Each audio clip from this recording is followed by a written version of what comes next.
upsets today. This is something I did, so we're down 2. Oh yeah. Missed that time.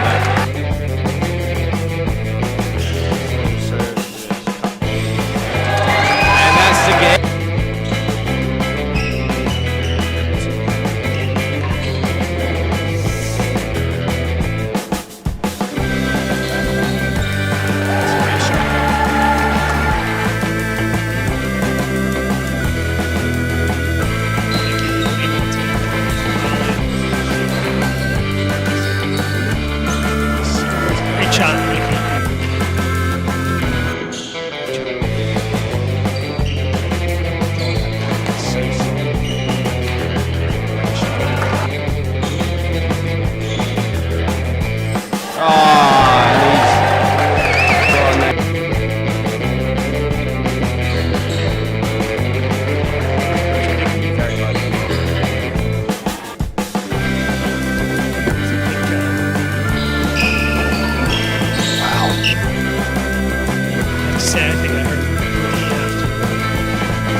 Watch out, Drew.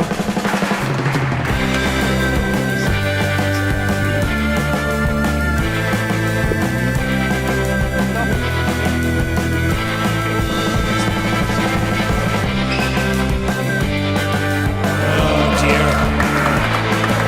Gotta do more of that.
Good evening.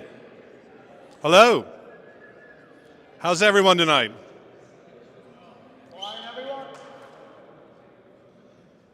Hi, I'm Peter Vogt, co-chairman of the tennis committee. On behalf of the Racquet Club of Philadelphia, I'd like to welcome you to day. It's for the stream. It's for the stream. Thanks, Jules. Welcome you to day 2 of the final Eliminator. Thanks again for your support, your attendance, buying tickets, cheering. It's all been great. We hope to have another great night. How about that first night? Can we have a hand of applause for the players for playing so great?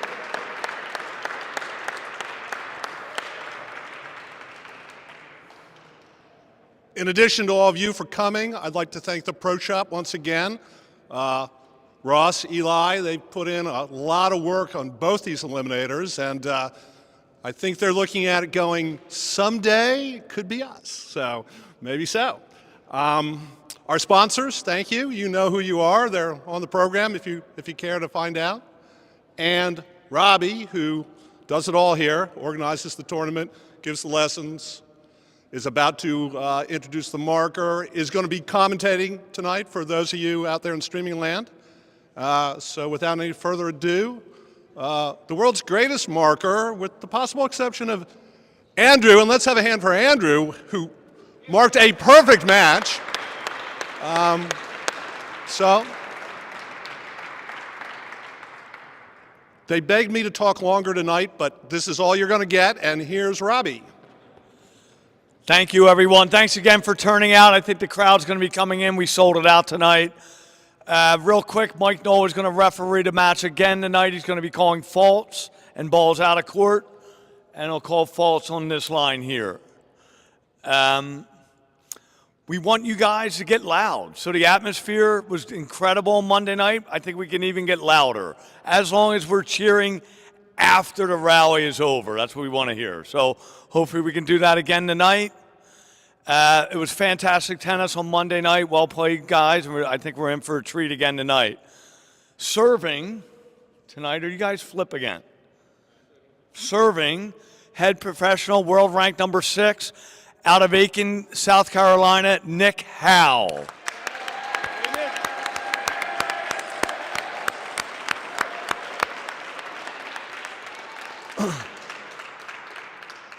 Receiving tonight, world ranked number 3, head professional at the Racquet Club of Philadelphia, leading 4 sets to love, John Lumley.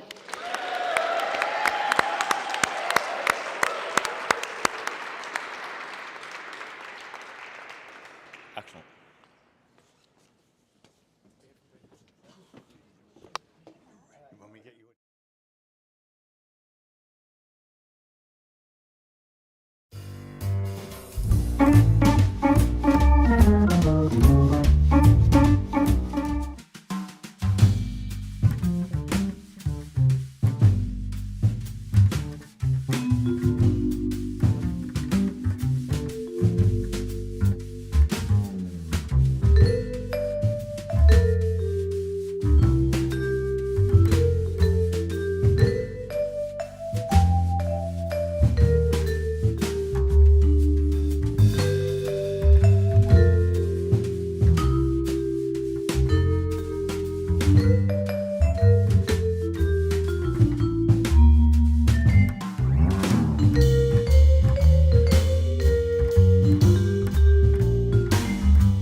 Well, here we are.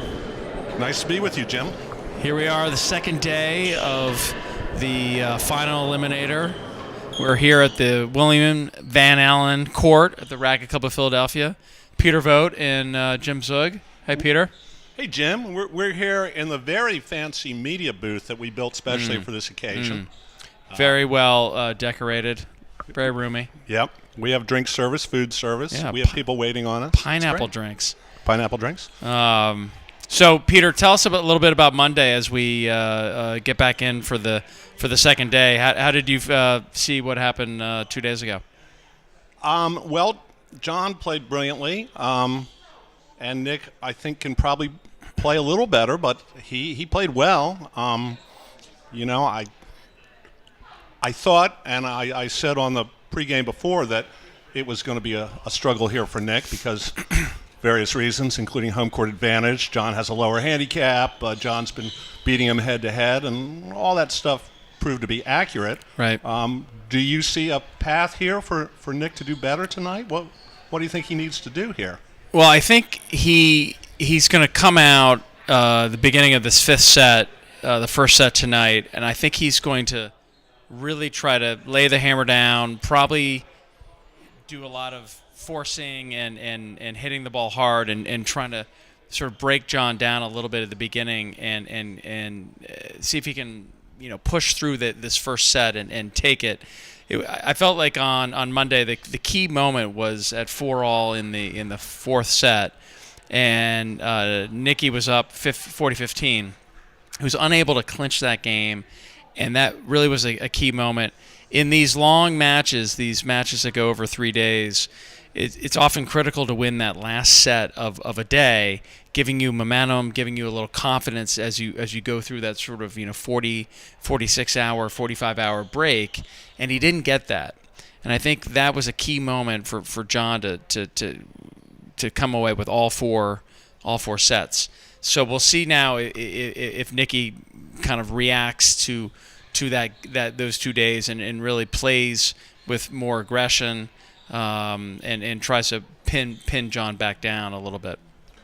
Well, that sounds right. I think one thing we saw Monday was Nick can hit it as hard as he wants, but if he hits it where John can get to it, the odds are pretty strong that it's going to come back. Mere speed is not going to be enough.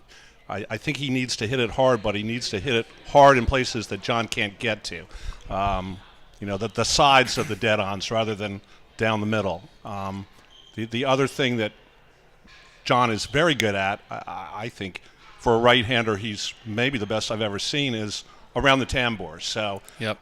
I think Nick needs to find the grill, because if he just hits a great shot in that area, I think John, as he showed, is going to get that ball back. Yeah, I think the forcing will be key about not prolonging the point, but putting it into the grill, into the date-on, into the winning gallery, and ending the point a little quicker than he did on Monday if he's going to pick up some games and get himself ahead in the set. I think Nick needs to serve better, and I think we're going to see more of the railroad from him tonight. He didn't have much luck with the high serve. Neither did Chris Chapman when he tried it. And right. I think if he's wise, he won't hit that, and he'll try some other stuff. And I think that's very crucial for him to be able to slow John down on the return. And win some points while you're serving. Yeah. So Nicky's training partner is a player who's done all right in the game. I've heard of him. Former world champion Rob Fay. So they've been playing the last couple of days, of course, and talking. Just saw them talking in the locker room a couple minutes ago, and I think that will help. Rob was well known for switching up things, trying a different serve, and really trying to attack somebody's finding a weakness and attacking it. So I suspect you're right that Nicky's probably going to try a different serve and try to win some free points and stay over more on the service side, rather than giving John a free rein to kind of tee off on some serves, get quick chases, and come back onto the service side. One aspect that an astute commentator, I won't mention my name, pointed out to me was that neither player used the hazard galleries much to win chases, and certainly it's something that Camden has mastered. And again, if you're looking at a way where Nicky can win more points, where he doesn't have to rally with John, then he ought to use that on the chases, because even John's going to have trouble covering hazard the door, whatever he uses to make that work.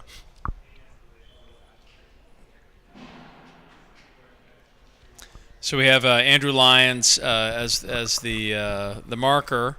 I sat with Andrew for a couple hours today. We reached almost 3 hours of. Please take your seats. So this first set is going to tell a lot. I mean, Nicky's got to come out guns blazing and win this thing, or else it could be a hill too high to climb. Yeah, I think that's right. Maximum of 4 sets this evening. Players are ready. First game, level. Here we go. So Andrew was saying how he's seen a lot of these matches, and how the first couple points, first couple games can really determine whether somebody can come back. Somebody who was sort of down a big gap, four sets already. Nicky's really going to want to win the first game, win the first couple games, and give himself a little bit of confidence.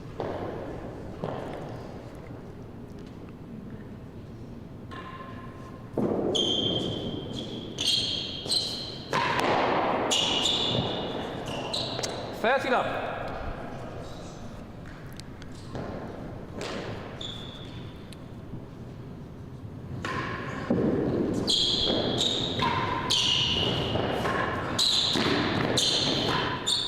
Second gallery. Yeah. So maybe that railroad so far isn't as tight as he might like it to pin John down, because John was able to put a tough ball into the forehand corner. That led to the chase.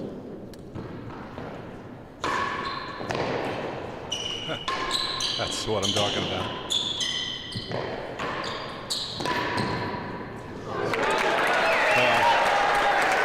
I thought Nick hit a very nice cross-court shot, low to the back wall, and John picked it off like it was nothing. Yep. Yeah, John's retrieving is pretty strong, and a lot of people wouldn't be able to get that ball, let alone get it back. They don't call him the hair for nothing, Jim. I heard there was some nice commentary on Monday about hair gel, so I don't know whether you use a lot of product yourself, Peter, so Only when I'm playing a match.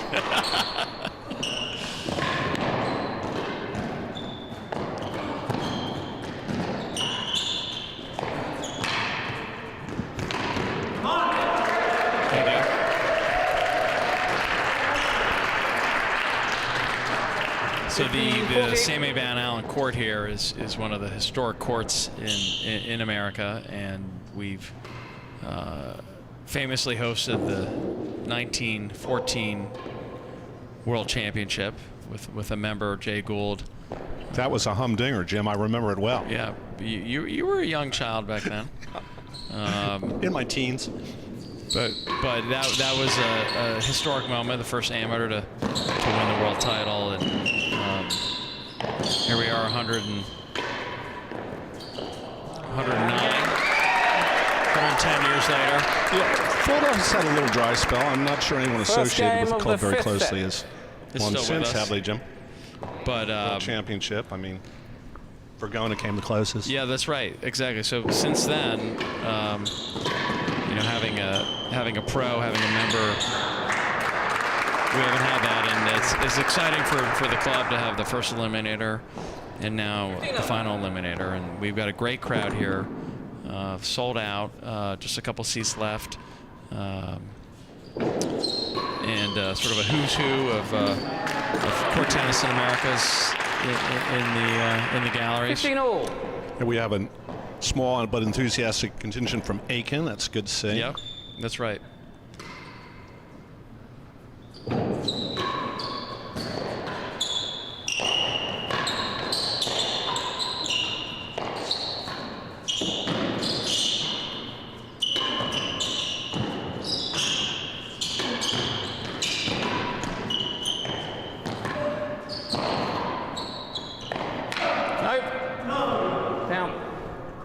That might have been our longest rally so far. A lot of backhand to backhand. We're testing everyone's observation, concentration, and memory by not showing the scores yet. Or maybe you're seeing them and I'm not. No, I don't think we get scores. We should just know what's happening.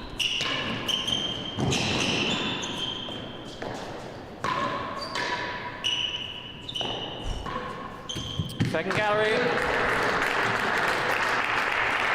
Uh-oh. Oh, here we go.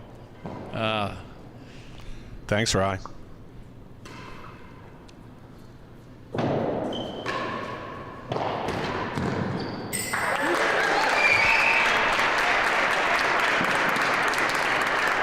This isn't the start Nikki was looking for, to state the obvious. We got a nice close-up of Andrew Lyons. We currently don't have a computer of the YouTube screen, but all of you out there listening, feel free to say hello on there and make your comments, ask questions, and someday we'll get that up and running and we'll respond to that.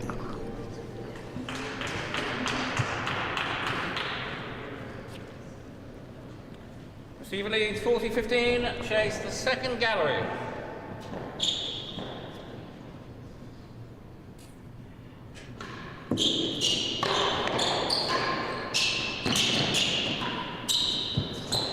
Won the chase, won the game. 2 games to love. I asked Drew what he was writing down there on the piece of paper. He writes down the game score. He does not write down the chases. He has that up in his head. He remembers the chases. There's a tambour that John wasn't able to. Yeah, couldn't handle that one.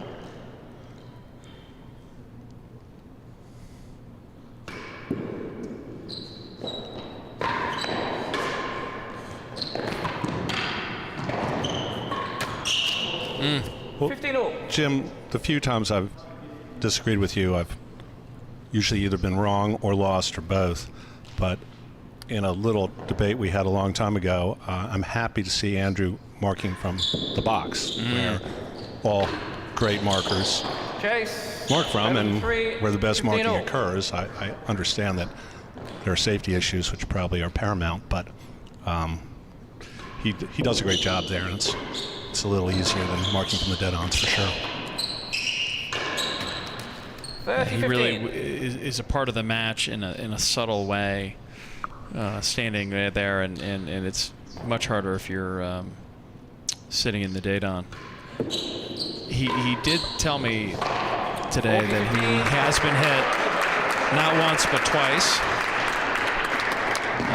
with direct balls. Ow. Both in the same spot. One of them was by Nick's father, and in the British Open. So you know, a lot of people will now mark from the dead-on for the safety, but Andrew feels he can anticipate and not get hit.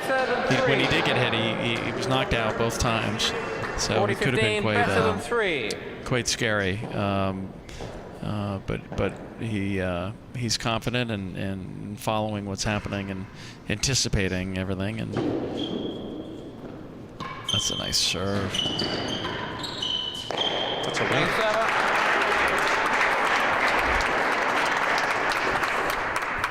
3 games to love. Well, Tom. Well, there goes my prognosis that Nikki needed to come out and win some games quickly. I was waiting, and I wasn't holding my breath for John to ask for some advice or coaching tips, because Lord knows he doesn't need them from me for sure. But the one thing I would have said is, don't let up, and he certainly hasn't. You know, he's just picked it up right where he left off. Oh. A celebrity has just entered the booth. It's Jeremy Winterstein. A former USCTA president. Well dressed, as always, has come in. He's drinking the new Racquet Cup of Philadelphia beer made by a member, I believe, Stu Keener. Yep. What's the title of this beer? Better than half a yard. That's a good chase. Oh, nice shot there.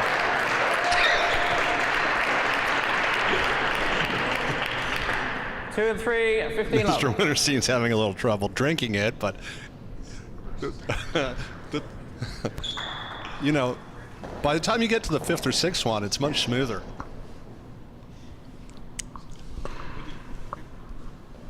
Okay.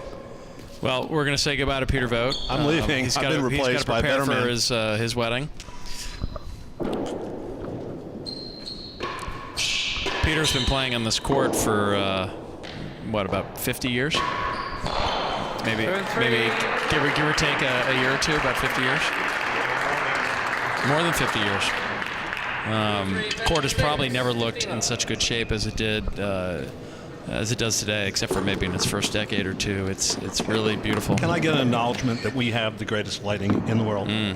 It's very bright, very true, and you don't lose the ball when the ball's flying through the air. When was the lighting redone, Peter? 5-6 years ago? Or more? No, more like 10 or 12. About when the roof was done? Yes. 15 love receiver. The lighting is Chase, great. 2 and 3. Really good. Yeah. Well, this is not the start that Nick was hoping for. I think at 3, being down love 3. But John's been playing really well. Getting a lot of balls, inch or two off the ground. Seems like John's been doing a really good cut volley return to serve as well. Takes off. A couple squirrely bounces that Nick had to deal with on the hazard side in the first game. Did you see those? 15 love receiver, better than 6. Obviously, luck plays a big role, especially in a game with so many angles and balls flying, and you need to make sure it gets into the target and not just on the bando. Why does the better guy always get all the breaks? 15 all. So Nick really needs to win this game here. Has to win this first set, too. Out of court. 30-15. Yeah, it's a huge hill to climb if you're down 5-0. Just heard Nick, he was 45 up, serving 4-all in the fourth set on Monday, right? Yep. So if he wins that, he gets the chance to be serving at 5, loses that game, and then loses the next one. Yeah, we were just talking about that, how critical that was to win that last set on the first day. And he had a ball, I think, at 40-30 that he forced on, a straight force, I think. They just hit the bando and missed. That would have clinched the game. Yep. So it's a little bit of bad luck. Some errors have crept in here, a couple backhand unforced errors. Just seems like on the first day, John's intensity was there 40-15 more than Stephen Nick had it. That looked like a little bit of a Yorker there. Maybe a little Shane Warne googly from Nick.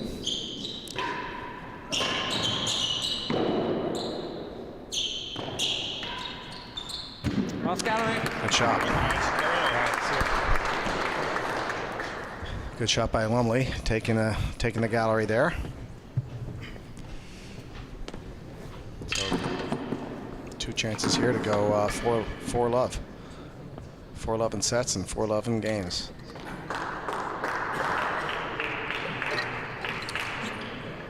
Oh, there we are. Wow.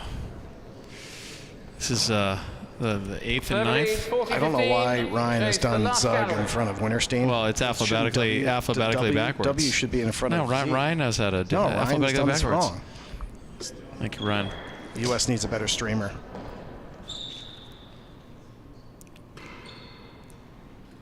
That's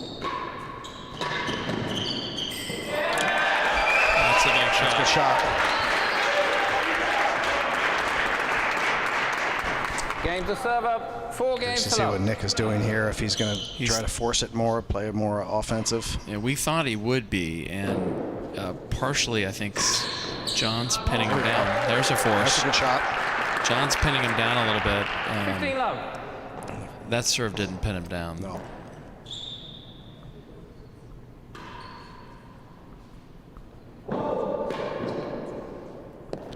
It's interesting, speaking with Andrew today, he said that this court has really good vibration, and he can sense. There you go. Another force by Nick. 30 love. Main wall force and a straight force. Move him around. Andrew said that he can sense when the ball is a fault on the railroad by the vibration, listening and feeling the vibration on the pins. It's 3 in a row. There we go. Now, does he go main wall here again, or does he go straight force, or go for the backhand corner? Probably wants to get a chase. Good get by Lumley there. No. Lumley chased that ball down like Cam. 15, 40. Lumley's got to be one of the hardest working pros in the game, wouldn't you say? In terms of diet, fitness, training, practice, soaking up the game, everything he can about it. Good shot by Nick there. Tambor. Well, both these players, grew up in the game. Their parents played. John's obviously was a world champion. His mother. 45 Nick, now it's 40. Now it's deuce. I still think Nick is going to press here. Serves advantage. Good serve by Lumley, halfway up the net. This is a big swing here if it goes 45 Nick to 40 love Nick to game for Lumley.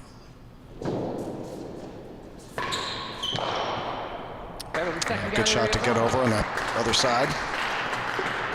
Take the roof out of play.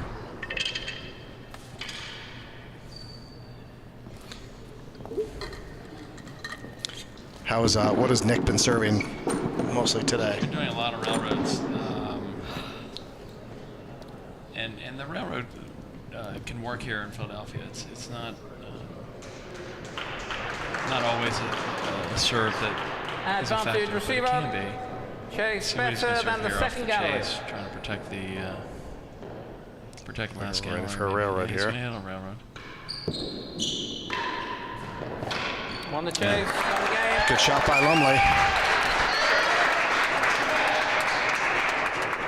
5 games to love. Lumley's looking really strong.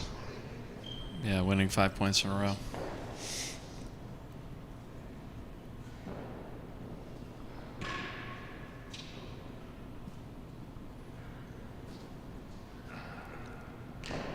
I see Peter's gone to his seat there.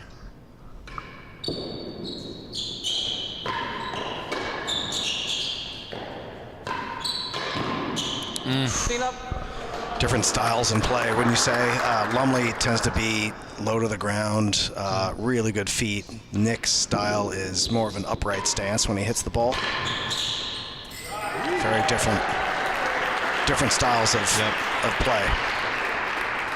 15 all. Another railroad by Nick. He's getting distracted a couple times. I wonder if that's people moving. Uh-oh.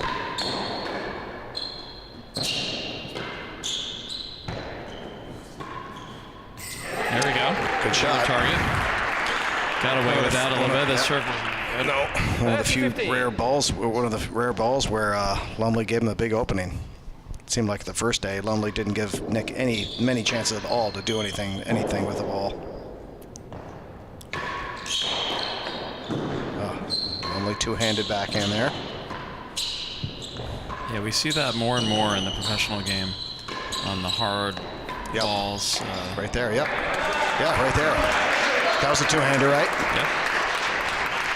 Cam does it a lot. 30 all. Have to be really ready to hit that.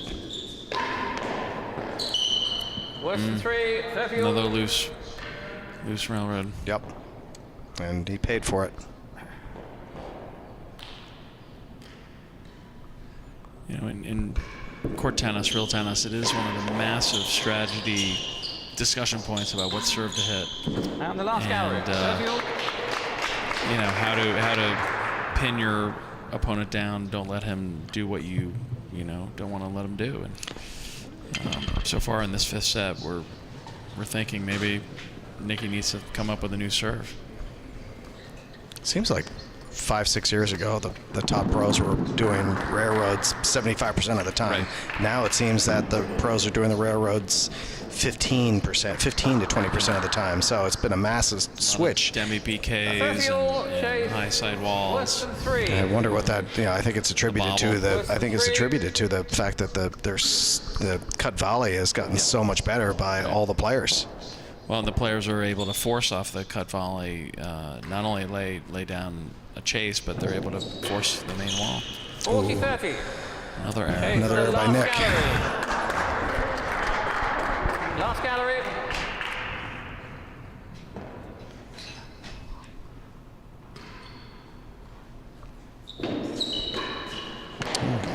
Lost the chase. Oh, we got the chase. And the set. Look at set. Chase off. Oh, that was set. Yep. 5 sets for love. 23 handicap amateur. I'm bound to make a couple mistakes calling this match. Wish I was a 23. Well, so Nikki's former world champion in doubles. He's played in a lot of pressure matches. Worse than the door. So he knows. I think he knows what he needs to do to come back and regroup. But he's got to start giving himself some needs a little more room. Needs win a couple games and get off the schneid and push John back a little bit. And that doesn't happen today. No, the times when I've seen Rob beat Lumley, he's just hit through him, powered through him. He either goes straight force, main wall force. Everybody knows it's coming. Rob hits out of his shoes and hits his targets and keeps it off the roof and just powers through him. And I think that's what, from my 23 handicap perspective, Jim, I would say that's what Nick needs to do. Would you concur with that 23 handicap amateur assessment? Well, are you moving to Bordeaux simply so you can improve your handicap? Is that your excuse? I can neither confirm nor deny that accusation. J'accuse. There was finally Peter and I were talking about hitting the hazard when playing off a chase. Finally get to see that. Another railroad by Nick here. Oh. 15 all. Again, Lumley's not giving him anything, and Nick just makes a occasional unforced error. And so the percentage usually is about 60% of the points that a server will win, where 40% for the receiver on the hazard side. But I don't think that's probably going to come out here in this match so far. John's winning a lot of the points over on the hazard side.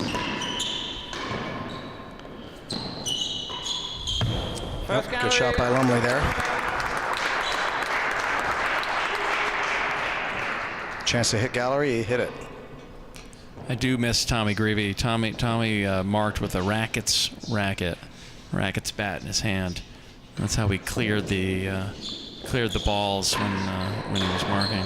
Well, why do you think Andy Lyons never touches the ball with his foot? Is it out of respect for the World Championship balls? Right. It must be. If you notice, Andy Lyons will never kick the ball into the trough. Let's watch him right now. See how he handles this ball. Yep. There you go. See? Did you doubt me? I didn't. I don't know. We were just letting our audience appreciate your wisdom. But one interesting thing about the balls is they should be softening a little bit now that we're in the sixth set, and there's been a fair amount of play now, right? So will that help John with his retrieving? Will that help Nikki? It'll be interesting to see if anything changes towards the end of the second day on that. I think the only thing I noticed in the last set of the first day was Lumley just made a couple more mistakes. I don't think it was necessarily Nick. I think it was Lumley just didn't play as well in the fourth set as he did the first three. Just hard to sustain that level for 4 straight sets. Another, especially when you're under pressure, and a lot of the balls that John's hitting are coming back to Nick with a lot of pace, and very, very hard for Nick to pick up and return with anything.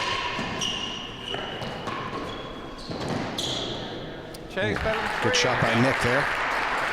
Backhand force. Straight drive back from the backhand side. That's a hard ball to hit too. But it's good if he's got John leaning the other way, thinking it's going to go cross court over the low part of the net. Oh. Yeah, I'm able to do that. Miss I can do that. Miss the force. That's right. Miss the galleries. Well, Nick's body language says it all. Yeah. Going for it. Yeah. Missed. He's had Lost some point. negative body language, yeah. on first day. We're seeing that again. That's a good shot. Oh, that snuck in there. Great camera angle from Ryan from the grill, able to see that force. Right over Peter Vogt's head. But he's not enjoying himself out there.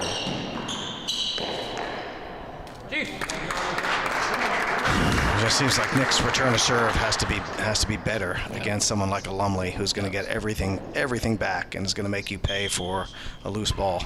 Good serve.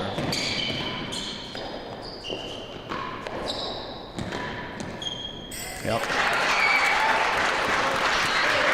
Yeah, the fundamentals of the game are the serve and the return of serve. Advantage. In both those phases, John is clearly doing better than Nick. And everything's unfolding from that. Wayne has said, Wayne Davies, former world champion, has said a couple times to me, I don't know if it applies to this level of play, but that if you are the returner and you're returning serve, the ball should never come back. Either you hit an outright winner, or you hit it in the, or you get a chase. He said if the ball comes back, you haven't done your job. Right. Takes the line. Andrew had to get out of the way of that. Chase the line. Well, Philadelphia's done a great job hosting Takes this. the line, no strokes. Kudos to Philadelphia and all the organizers for pulling it off. 15 up. A weird serve by John and forced an error by Nick.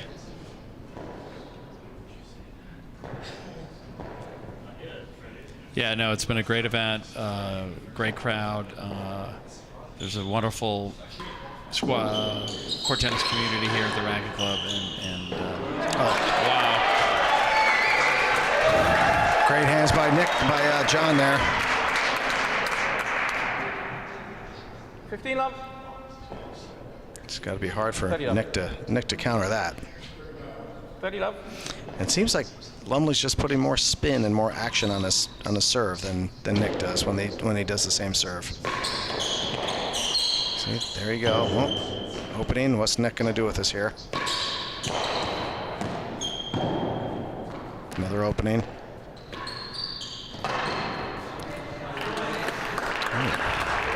15, 30. Rare unforced error by John there.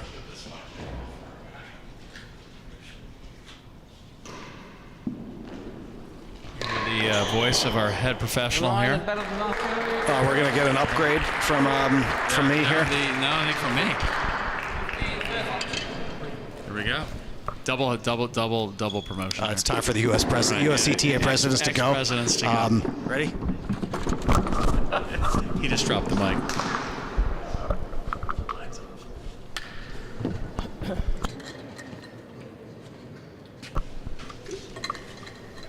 Go.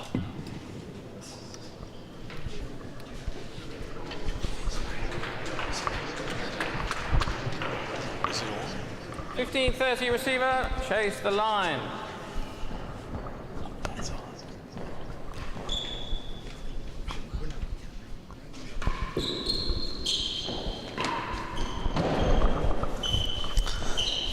Hey everyone, Rob Whitehouse here, just joining in, catching the second set. I'm here with Bill McLaughlin, president of the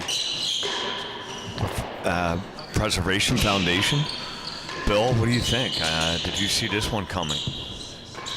His dominance here is amazing, and it has everything to do with how hard he's been working. He's really wanted this. He's pushed himself. He's got a lot of supporters. He's got Camden as a resource, and look at the show. It's incredible. It's really phenomenal. I think he's having one of those matches when you're out there and you're in the zone and everything's going. He's seeing the ball like a basketball right now, and that's what you're seeing tonight. It's amazing how many balls he's put into the grill, and the gets are just phenomenal. But like you said, he has worked extremely hard, in the last, I would say, 4 or 5 years to get to this point. And yeah, it's great to see. We're proud of him here in Philadelphia. This is the first time that now we've had a final eliminator. And we we're going to reach the final stage.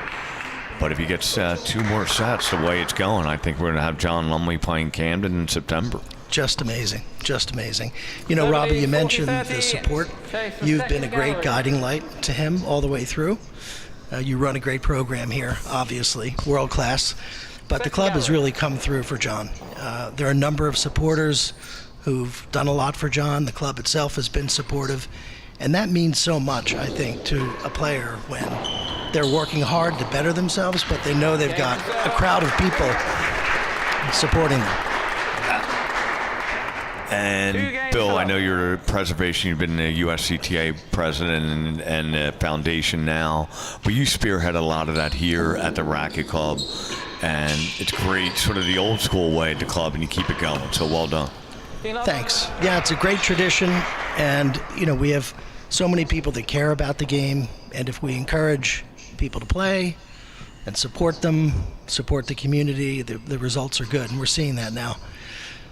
John's had such luck with that particular serve and just controlling where the ball's going to come to him. It's remarkable. And not an easy court to serve on, and John has worked hard on getting that high one in. He's changed his railroad up for this match, and I think it's really paid off for him. But, I mean, everyone's going to say we're biased. We're talking a lot about John Lumley. Yeah. I mean, Nick Howell, to get to this far along is a huge accomplishment in itself. So, he had a great match against Ben Taylor Matthews. He's been in the top 5 now for a few years, and the guy's got a ton of talent. So, he's worked extremely hard, too, and good job, Nick Howell. Yeah, great to see his progress, too. I didn't realize he had been a golf pro for 7 years. Did you know that? The Howells produce amazing athletes. His brother is a pro football player. Here we call it soccer, but he's is it soccer or football, or I don't know what they call it over there, but I know he's a professional athlete too. We know his father, Jonathan Howell, is a longtime professional. Where was Jonathan Howell? He's been in, right now he's still at Melbourne. I know, God, I think he's been in a few spots, but most of the time hung his hat in Australia. I know he was at Oratory. He started that program there. Mm-hmm. He was a top player in his day. Great guy, too. Yeah, great to see that this is the first final eliminator for both of these guys. That's remarkable. Nick with a great career, having been at the National Tennis Club and now in Aiken, and John and everything he's done. And it's also nice to see that they are 2 court tennis families, right? So you've got Jonathan Howell, Nick Howell, and then John Lumley with Colin Lumley and Penny, his parents. So Penny, of course, singles and doubles world champion, 6 out of 8 contests she won between '89 and 2003, British Open singles, and just amazing, right? And the game is a family game. We have a number of people here, sponsors today. Their children are here, their parents played. So, Man, Bill, you've done your homework. I mean, you're rambling this off the top of your head. This is very impressive. Well, little chat GPT. It's a good shot by Nick. Well played there.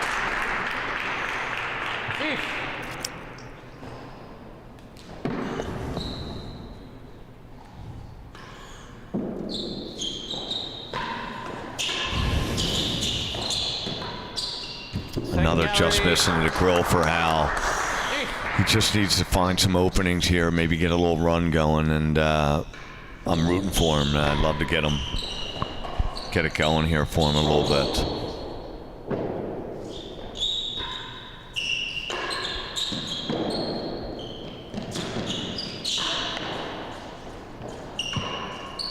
Good guy. Nice shot.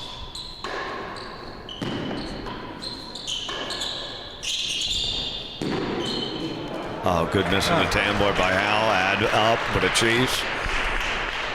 Come on, Nick, you get this one. So Nick has a good amount of supporters here.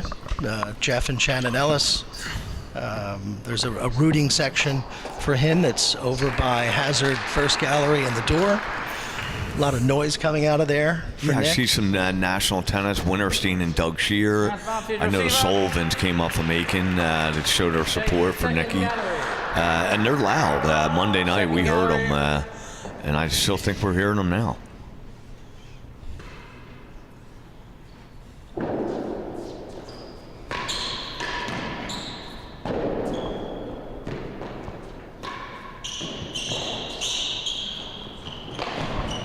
Oh, good gap by Nicky there.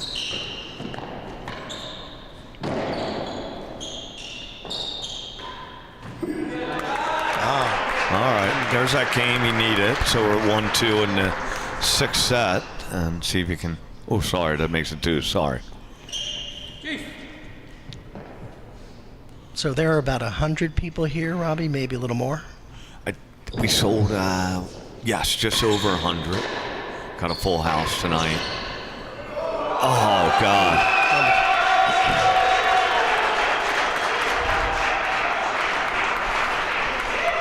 That ball had some pace on it, something we don't see a lot on a Tuesday night when we're playing independent league. So great reaction from Lumley. Though. And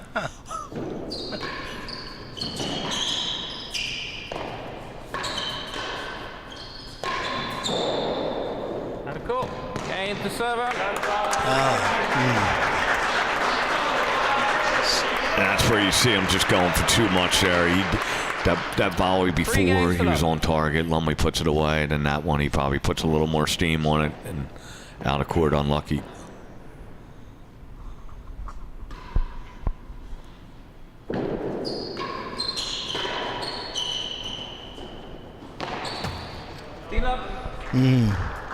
So amongst the notables here tonight are Rob Fay, former world champion, 12 straight times, and then one more time, just for good measure. I think the best player that's ever played the game, in my opinion. That's just mine. I hope Cam's not listening. Chase 4, 15 love. We also have Mary Livingston, USCTA president, here, and former presidents Jim Zugg and Jeremy, who were just on.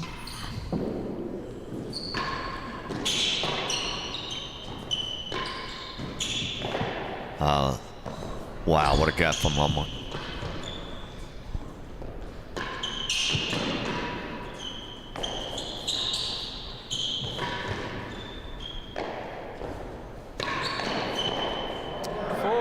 Well, we just saw the best rally tonight, I think. That was a great rally. Real class right there.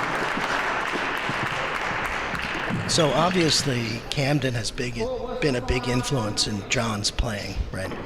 How do you think that's going to treat John when he plays against him, if it ends up going that way? not a foregone conclusion. I have already spoke to Lumley about that. I think we have the picture cut out of Camden. We're going to hang it up in the pro locker room starting on Monday if this goes the right way, and we're going to be starting to throw darts at it. So, yeah, Lumley's got to turn that around a little bit, I think, if he's going to try and beat him. Yeah. But they are great friends. And look, this could go any way tonight, right? Chase 4. 15 love receiver, All Nick needs chase is to 4. win 2 sets, right? He's got to get these nuts too here, yeah.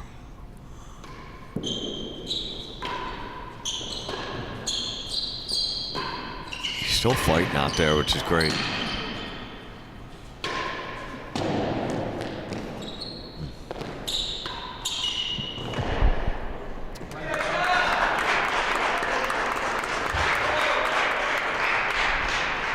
Nice to see the great Andrew Lyons cruising across the court. Top guy, been hanging out with him. He got in on Sunday. Really funny man. I think he could do stand-up if he wants to.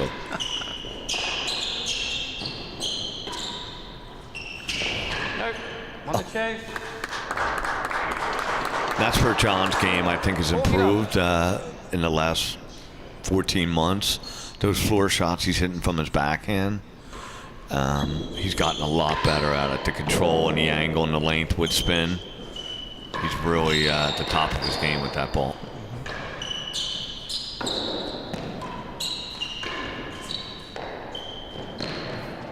Oh, wow, there's a break. Nicky need it. Nice. 15-40.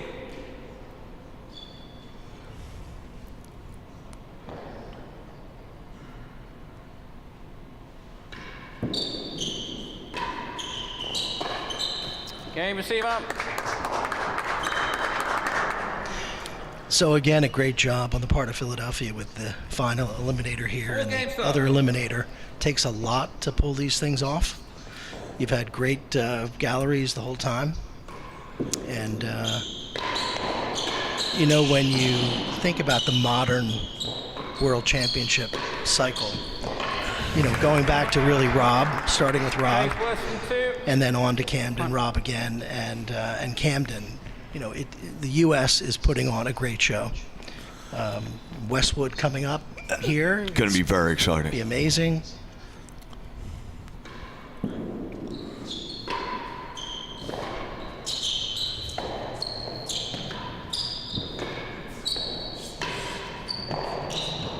And you were just saying that the court tennis, I think in America, but definitely here in Philadelphia, is at an all-time high. We're booking the court record percentage at the time. We, just like you said, we had an eliminator with a big committee helping out.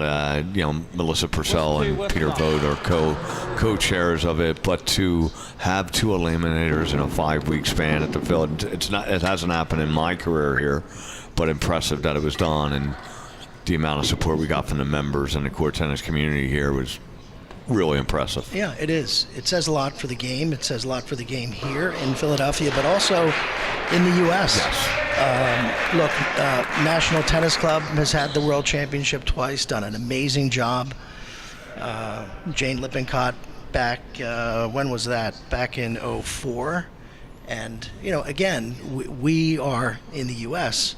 in such a better position than we were in the game overall.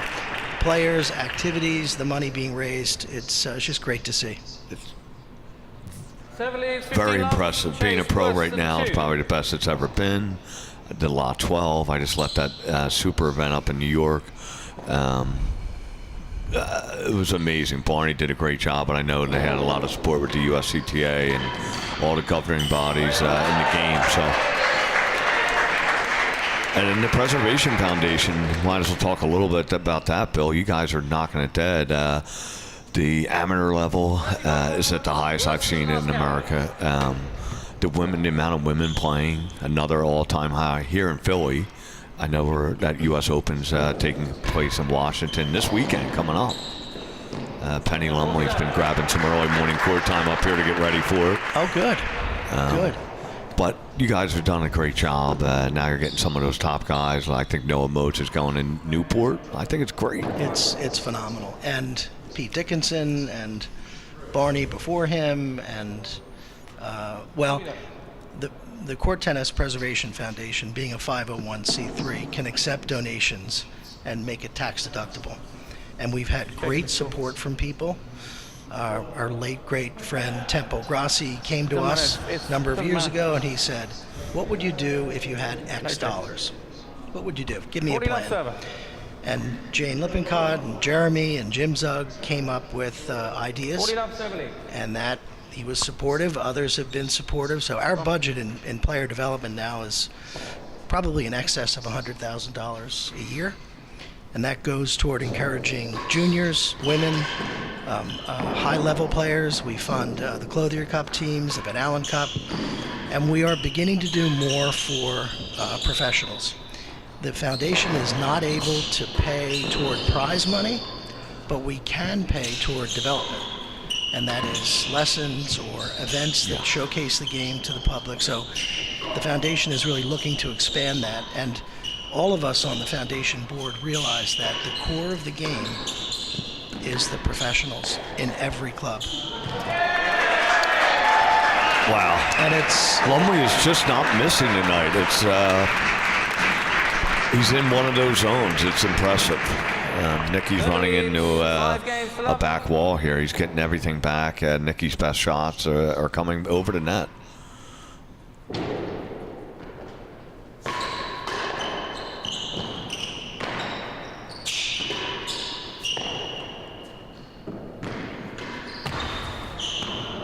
Chase, Western second gallery. So you too, Robbie, are from a bit of a court tennis family, huh? A little bit of history there. Ed Knoll, who's no longer with us, head professional here forever. Great guy, actually a fantastic player. Yeah, he's the one that clipped me out of Roman Catholic East Falls, and started me on that same apprenticeship that a lot of people went through under Jimmy Dunn, and then Mike Knoll followed me. Mike Knoll tonight is reffing the match, who, by the way, is playing a lot more court tennis, doing it early mornings. He's like the 6 a.m., 7 a.m. guy here at the Racquet Club playing. Outstanding. Outstanding. Yeah, good to bring up Ed Knoll's name. And his cadre of friends like the late Tommy Greavy and Jimmy Burke and John Cashman in Chicago and Mark Lekarobic. Who else have I missed? There's names out there like Bernie Alero, who went through the program, and then he was, I think after 6 years, got out, but he reappeared now in Washington. He's playing down there in Westwood. And he came up and told me that he was in the same program that I was, and he's loving the game. He's just found it again like about 8 years ago. So fantastic. Last gallery.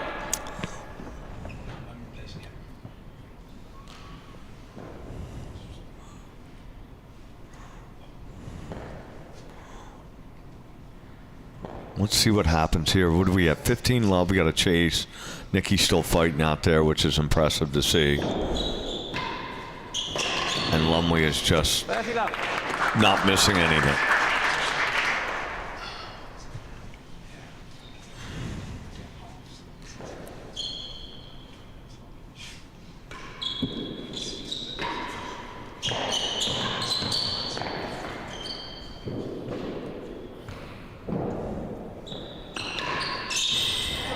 There you go, Nicky. That one's not coming back. 15, 30.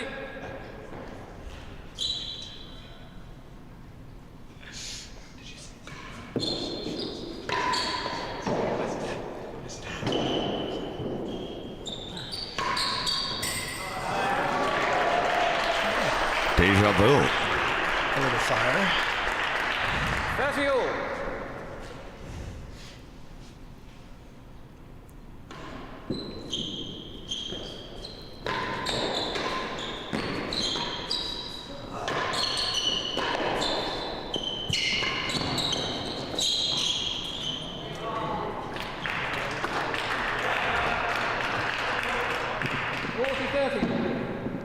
see if Nicky can grab this game. He needs it.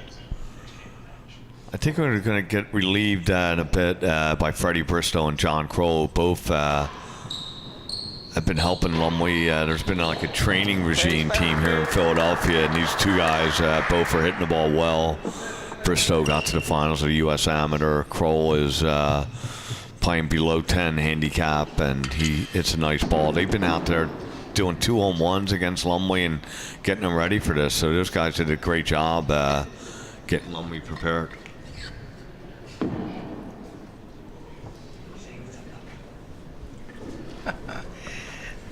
You know, it's also important to mention how impactful the new World Championship rules are.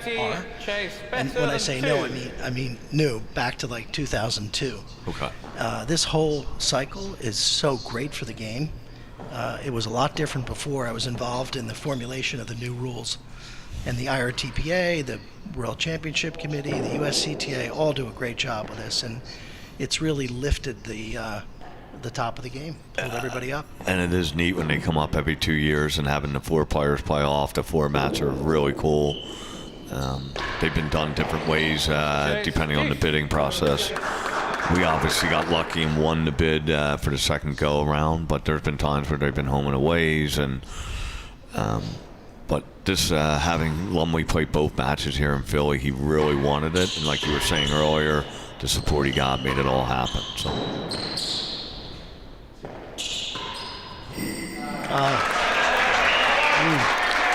Wow.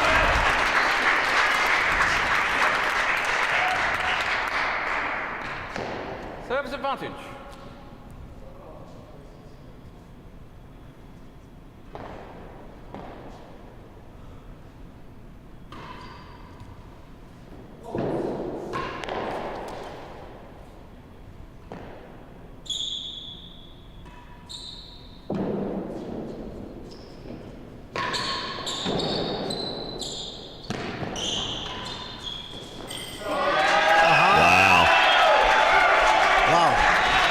Bill, that was a quick set. He's now got the 6th set. He needs one more to get to Washington in the end of the summer. I enjoyed doing this with you. It was great. And seeing Lumley doing this again, I'm super proud of him. I know he's worked extremely hard, and to see it pay off is really awesome to see. It is. Honored to be with you, Rob. Thanks. Bill, thanks.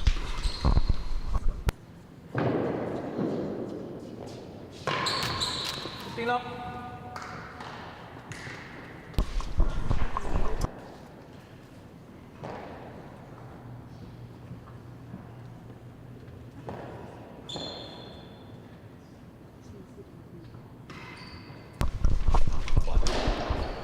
Hello, everyone. It's Freddie Bristow here. Thank you, Robbie and Bill, for doing the commentating right there. And unfortunately, John Kroll is going to come in a little bit later. But I now have Mary Limpton. Hello, everyone. How's it going? Are you doing well? You enjoying the match so far? You know, it's been wonderful to be here. Obviously, it's always fun to be in Philly, but to see John play the way he is pretty rewarding. Yeah. He's just really, he's kept going tonight, I feel like, at a different level, and didn't let the momentum slow down at all from Monday. He's being a bit relentless here. Loving the first 2 sets, and it's not looking like Nicky will win this game either. So hopefully we can get a bit of a closer set, more exciting set, just for the crowd. I think so too. But I think it'd be great to. Nicky he has not hit bad shots. You know, he's hitting the ball really cleanly, hard. It looks beautiful. It looks graceful. It's just sometimes making an enforced error. And I also think John just forces Nicky to play that extra ball. Yeah. And Nicky is just sort of keeping the pace up, but he can't do it forever. And John's just incredible. Some of the retrieving on those forces was fantastic. Yeah, I think that there are 2 or 3 people in the world that would have gotten back some of those balls that Nicky was hitting. One of them is sitting in the gallery, Rob Fay. He is, and unfortunately for Nicky, the other one's on this other side of the net. But let's see what Nikki can do in this set. I'm hoping he can come back a bit. You gave me a bit of a death stare in the first set because my support from John. Probably heard it from the stream. You're a partisan. You spent too much time here in Philadelphia. Yeah, well, I've been helping John train up, so definitely more in John's corner than Nikki's at the moment. Oh, well, I think the viewing audience probably appreciates your honesty. Where do you lie, Mary? That's the question. President of the USCTA should be a neutral, but are you really? I am so thrilled at the level of professional play that we have here in the U.S. right now, and I think that we've seen it again and again at all of our tournaments, at the U.S. Open, but also at the National Open, at the Below Zero, which I believe you won. Below Zero, yes, that is correct. Thank you for. So I consider it the professional talent and the amateur talent that we have here. So great answer. Really deflecting the question. I worked in politics for a long time. I'm sure you did. Okay, here. So it's 1 love. Let's get back to the match now. Yeah. Enough about us. So 1 love, 15 love here. John steaming ahead as he has been doing so all night. It's a shame because I think a lot of people are planning to come up on Friday as well, and the way this match is going, it's not looking like there's going to be decisive tennis on Friday. Yeah, I think Nicky is also not looking great. I think his attitude going into the third set, his demeanor is looking like very negative, and I don't think he's had his head up once since the beginning of the match. It's tough to be in the position he's in, but I do think that the sportsmanship that we've seen so far has been great. And everyone's behaved really well. Drew has done a great job. Yeah, fantastic job. Shout out Andrew Lyons flying all the way from the UK to come in. One of the best markers out there. Yeah. Also, shout out to Ryan Carey for putting on this incredible stream. I think we are very privileged to have him. We're peeking at him through the divider. Hello, Racquet. I'm very privileged to have him in our game. Does incredible work, and he's doing a fantastic job at the World Eliminator, and he's also doing the Ladies US Open this weekend. So people who are watching this stream should definitely tune into that.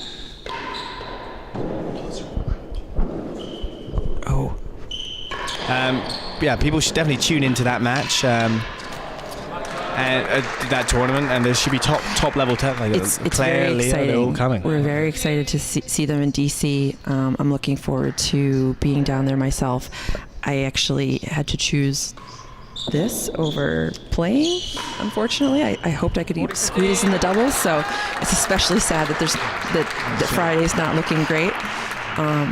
But I will be there cheering on and supporting. Well, some great talent. Well, John's mother, former world champion, Penny Lumley, is coming. An amazing player to watch. Claire, Leah, they're all coming down to play. And I think it'll be wonderful for the new players at Westwood to see women's tennis at such a high level, because they've seen a little bit of high level men's with the amateur and with some exhibitions that we've had, but to now see the ladies is going to be great. Yeah, there should be some top. Anything on the live chat that we should know about?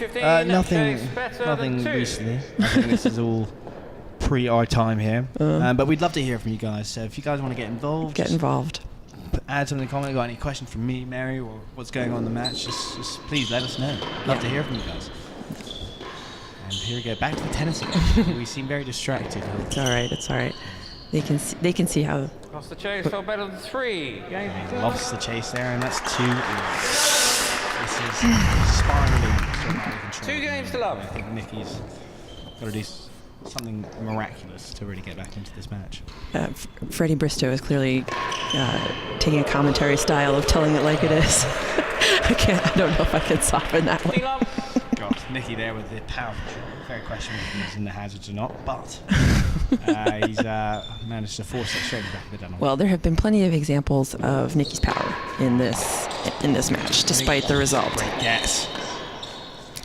John he just seems to be exactly where the ball is. His reading of the court is impeccable.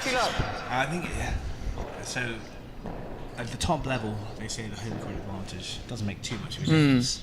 But I think it makes a massive difference when it comes to these types of matches. The support you get. So you get Philly crowd all behind John. I think Nikki's 15, struggling 30. that a little bit.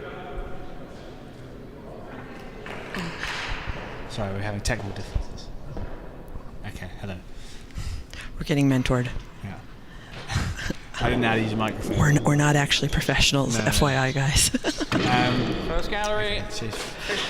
No, the home court advantage. I do think though that many people in the court tennis world, real tennis, will remember the first time they played in Philadelphia and the ball like practically bounced over their heads compared to many courts.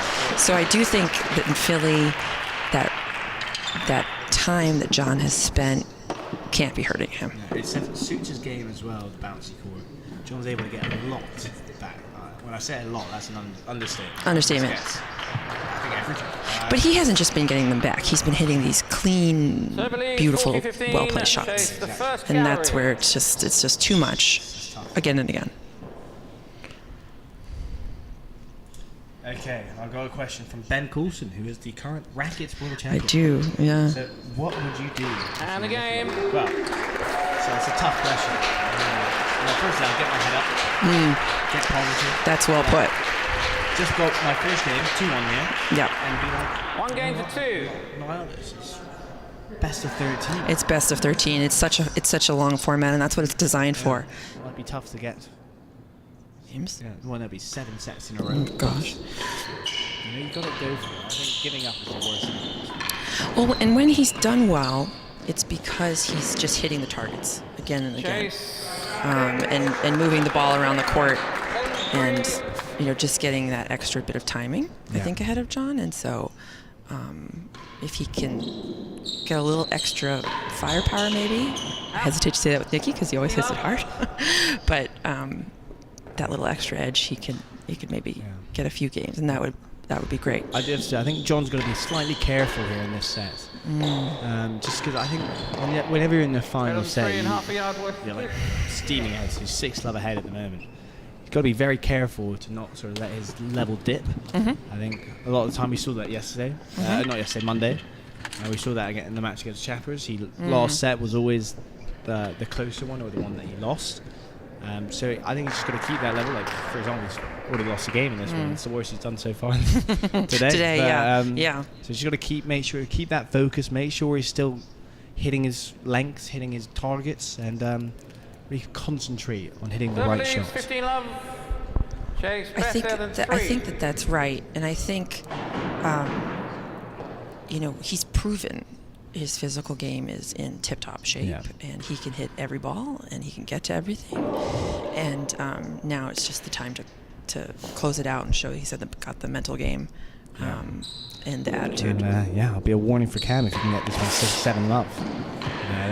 I think it's interesting. I have to say I was not someone that thought that this would be 7 love. I thought I gave John the edge, but I thought it would be a closer score line for sure. And perhaps maybe more surprising for me is that it hasn't been closer within the sets. And the game as well. Like, I think there's been a handful of juices. There haven't been there's been a juice every single game of the set. I think the first set there was 0 juices.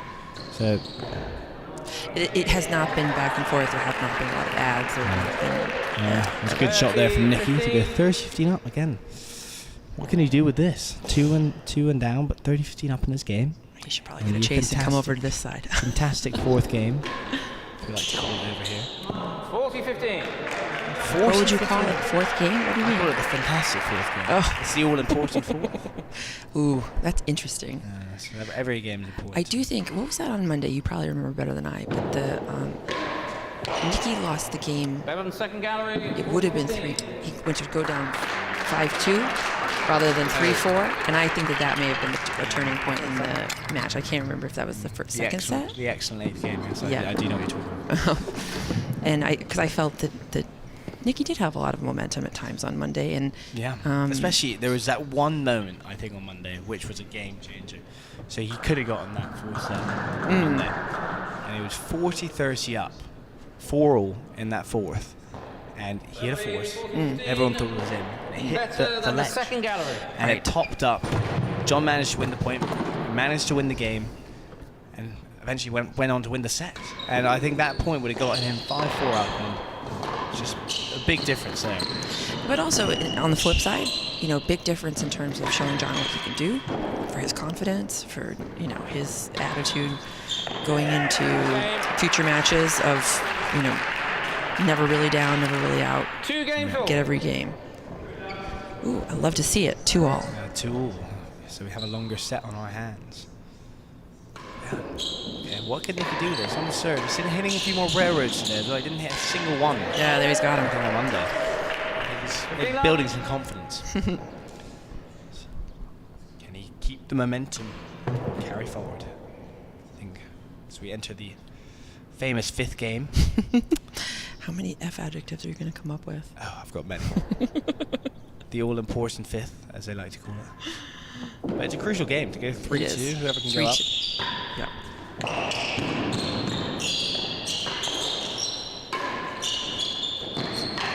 Oh, that is a good shot. Another main wall tamper that he's got in there, and that's dirty love. Nicky Howell with the serve. Oh, that's good defense.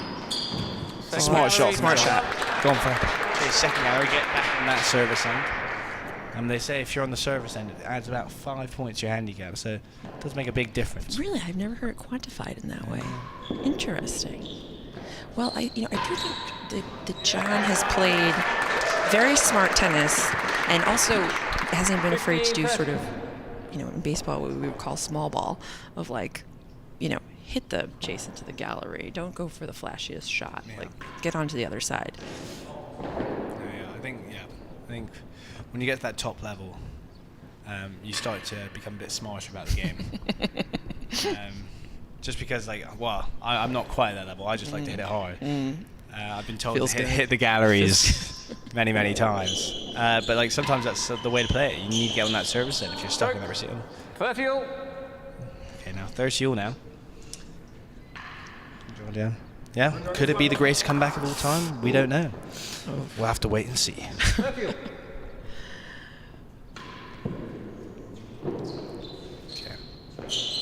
Loose serve there from Nicky. 40-30. Interesting.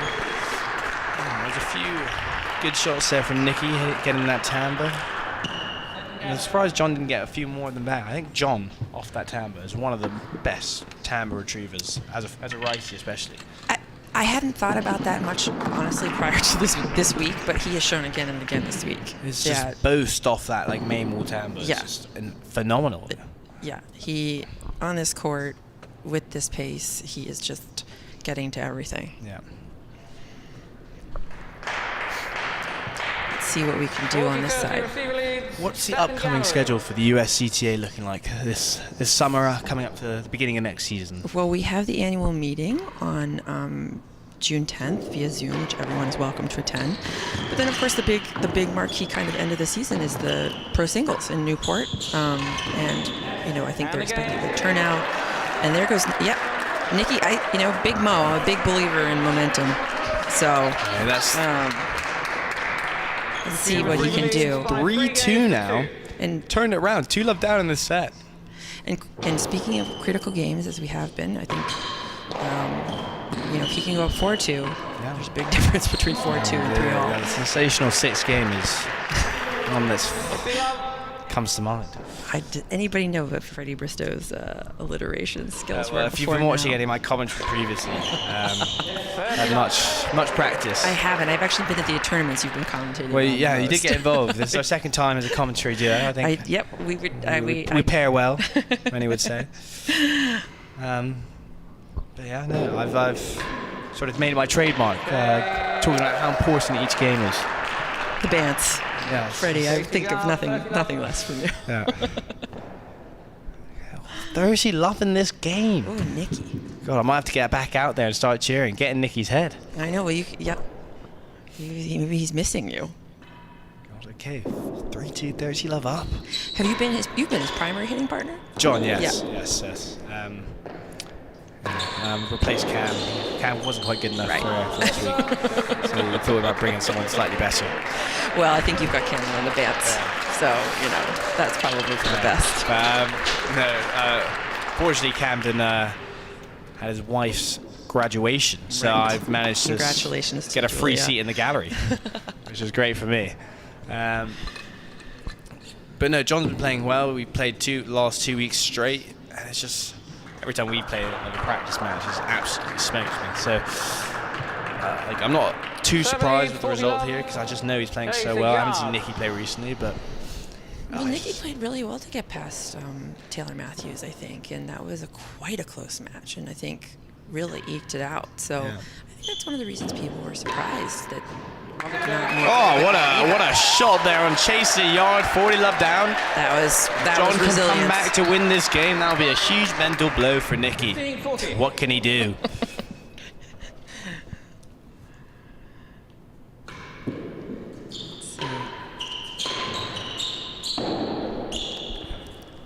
Loose ball there from Nicky. Ooh, missed the gallery. It's a good pickup. Try again. I think, again, at this position, I think that's definitely the way to go. Maybe if John was 5 low up or anything, he might have gone for it a bit more, went for a more difficult shot. But I think the fact that he's down 3-2, 40-15 down, he just needs to get that momentum back, get on the service end, and just pump some serves. Yeah, it's about getting back in control and the second gallery. And being able to dictate from the service end. I mean, that's the name of this game.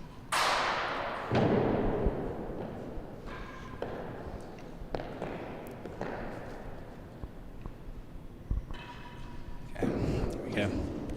Oh, gone for the bubble. Oh, it's a loose bubble. He's going for last one. Chase off. Oh, he's chased off. 15-40 receiver. Tough one. Those haunt you.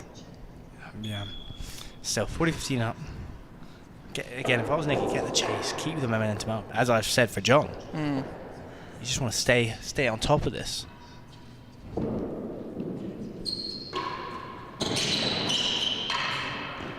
He's well back.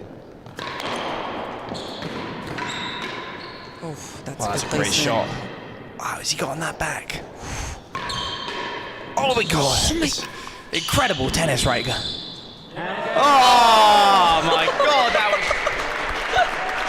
that was sensational. Sensational.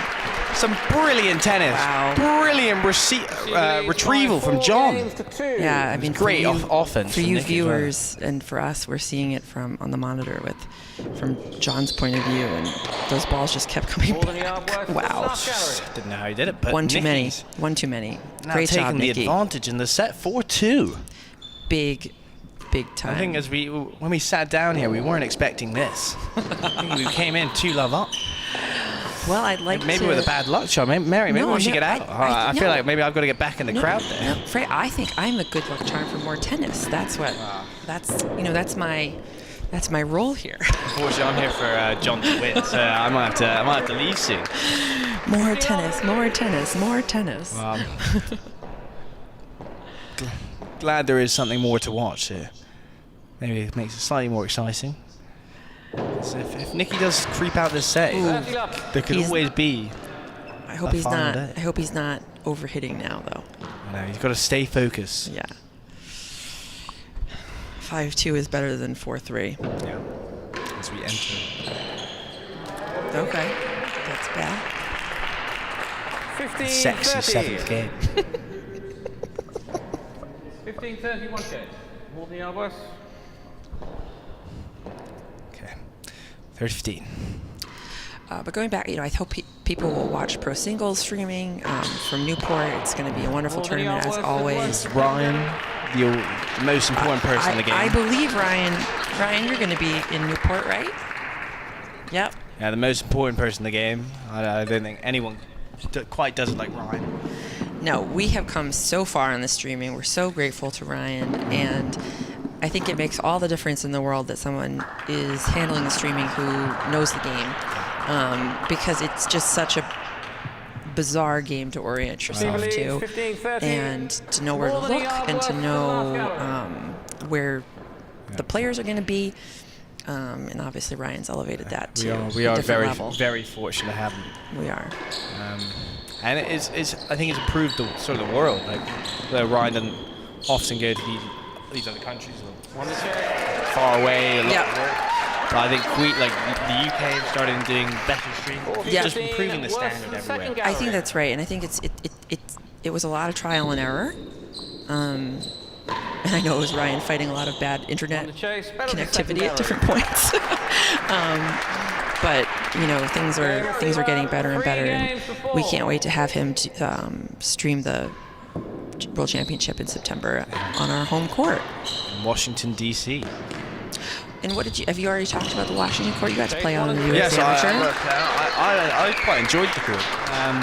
1 and 2, no shot. Definitely slightly different to Philly. It's lower ceilings. For sure. Lower ceilings. The timbra's a bit vicious. So if anyone played at Tuxedo, it's similar to that. I think not as aggressive, but comes back towards the backcourt quite a lot. I think the floor plays very true. Yeah. So the one thing it does do that's very different to many courts, it comes in a lot. So the ball. So if you hit a shot around the walls, it'll come much more into the middle than many other courts. And so, but if you play a few times, you do get used to it a bit. Yeah. And it'll be interesting. I mean, Camden actually said to me back when we did the opening in DC, how Chase 1 and 2. Without being able to explain it, because what does it really mean? But the courts settle somehow, and that they do change over time, and it seems like that shouldn't be a scientific thing, but it really seems to happen.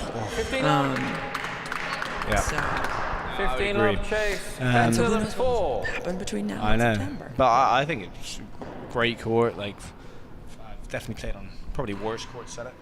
So that's a good sign. Thank you. No, I think Washington's done a great job. The club as well, Westwood, is phenomenal. It's very fun. We're excited. The pool opens on Saturday, so that's incredible. really the most important thing. The golf course, the tennis courts next to the fake tennis courts next to the real tennis court. Fake tennis courts next fake to tennis courts. And they have a big presence with even the faker tennis, which is the pickleball. Oh no, pickleball's not a sport. Right. Can we please get this out of our vocabulary? I think, and I don't care if anybody on the stream disagrees with us. No, it's not. It's not a real game. It's not anything. It's a 2-year-old's like kick around, isn't it? But they say it's fun, and I'm happy to try it sometime. No. Okay. No. But what we do like is padel. Oh yeah. So, I know about padel because my brother-in-law, Sergio, as many of you know, is Spanish, and so I've gotten to play padel with him, and he loves it, and it's so exciting. Philadelphia has a big padel presence these days, I'm hearing. Well, just to clarify, padel is, for the UK viewers, is paddle. Right. So they call it paddle over there. Unfortunately, the US already have a sport called paddle, so they decided to call it padel. And our paddle is your platform tennis, but you don't even play it, no, right? We don't yeah, play. Or I consider you an American, Freddie. So, No. I'm just saying to the UK viewers, I'm of course American. Them. Right. Philly's got a big presence. They've got this centre which is slightly outside the city, and the Racquet Club of Philadelphia is thinking of putting in courts, which would be exciting. A padel court? Where? So above the car park, if anyone's been there before. Worse than last gallery. So they're thinking of becoming. More than a yard Queens worth. have already got courts. So if you're in the UK and tried the courts at Queens, they're great. Hurlingham? The Hurlingham, yeah. Mm-hmm. No real tennis courts there, so that's just automatically puts them at a lower level. On only that. Oh, that's a good shot. Oh, that is a great shot. But John started to get back into the set, so 3-4. 30-40. 30-40, so he's up. Back and forth on this one. Yeah, it's a crucial game. No, padel is very fun. Very fun. And I'm excited if it can be played more places here in the U.S. It's a good chase right there. So it's a good chase to get on the service end. Oof. But yeah, an important chase to get as we are in the excellent 8th game. So it is important though. 5-3 down is very different to 4-all. So what can John do here? As I say, I think a good serve would be probably first on his list, and one that Nikki isn't able to dictate too much. Yeah. Server leads 30-40, chase 6. But I think this is a big moment for both of them. Yeah. Okay. 40-30, chase 6 yards. Going for the high serve. That's a good pickup. Great pickup. Got ourselves a good rally here. Oh, What's he doing? stay Oh, in. he's going to leave it. And he wins the chase. Well, he lost the chase. And John wins the point. 4-all. 4-all. Games all. What's your the naughty ninth? What's this? Well, that's a good one. I might have to put that in my... Thank you. What do I call the ninth game? The... I haven't really thought about it. Give me 1 second there and I'll come up with a... Because I can Naughty ninth is pretty good. I can tell you, Freddie, that whoever wins this is going to go 5-4. I would agree with you there. I haven't been playing this game for as long as I have for to not know that. 15 all. 15-all. That's an uncharacteristic error there from John. John's opted to go with the high serves as of late. Pick up. Great shot. Great shot from John Lumley there. I think Nikki's just got to put that. Confidence. Nikki's got to put that in the gallery as Yeah, well. I think he's John. gotta- You can't go back in the backhand with John Lumley. It's just giving John too many opportunities to I know. finish. Yeah. So here we go. 30-15 up. 4-all. And the 30 all. Okay. the naughty ninth, I'm going to call it. Going to take the naughty ninth. Well, they made me president for a reason. Yeah, I can come up with I my own know. alliterations. Okay. 4-all, 30-all now. I know it's a tense match, Jane. It's Good evening. Good evening, John and Austin Murphy. In Jamestown, Rhode Island, the best place in the world. Head on 2, 30 all. 30-all, 1 chase. Chase better than 2. Ooh, this is as equal as it gets. Yikes. John really wanting to win this point here. That's Perfect placement from Nikki. 30-all, 2 chases, 2 tough chases as well. Nikki's going to be quite pleased to get on the service end here. What was that second? Was it better than 2? And what was the second one? Wait, I think Mike Knowles. Worse than 2. Mike Knowles just putting it in there on the scoreboard. Worse than 3, sorry. Thank My you. eyesight's quite poor. Thank you, Rye.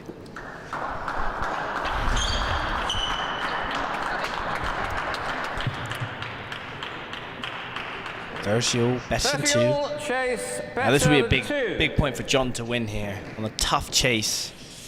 Nikki This really, is a big point for either of them. yeah. But Nikki's definitely got the advantage to me. Oh yes, Annie. That's make him hit it. Yeah. Oi. That's just not what you want to be seeing if you're Nikki Howell right there. Let's see what he can do now.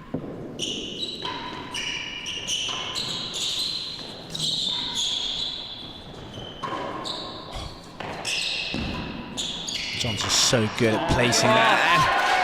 That was Wow. John was not looking like he'd win that game there. 30-all, 2 tough chases and managed to win them both.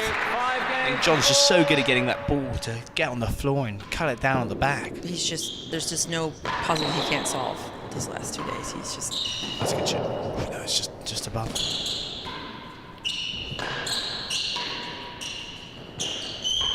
Oh, that's a good volley. No. Oh, Is that not up? that was not up there. Again, just great backhand to backhand. I think it's just so tough to go against him there. And his pace looks Yeah. very controlled. That's a good name. So here, Nikki was up 4-2 in the set. And the momentum has shifted. Brutal. 5-4 now to John Lumley. 15 love up.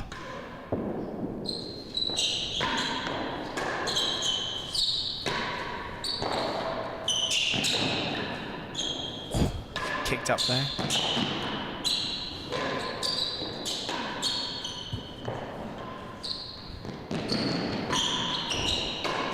It's a great rally we've got going here.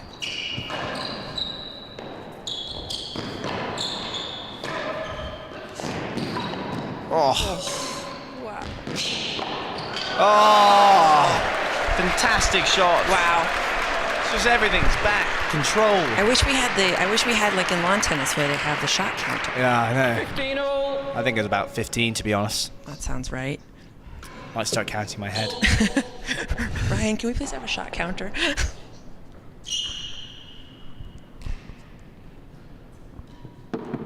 And they were all good shots.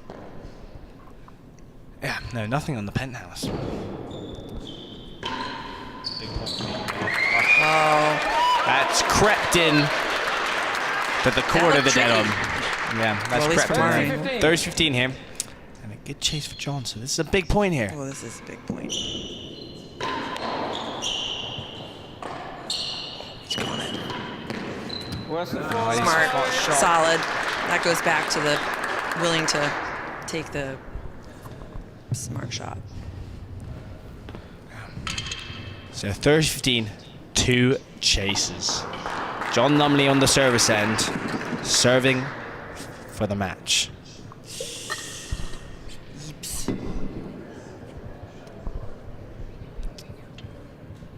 Some big points ahead of us. Server leads. Server leads 30-15. Chase worse than 4. Worse than 4. 30-15. Server. Worse than 4 chase. John Lumley to serve. 1 fault.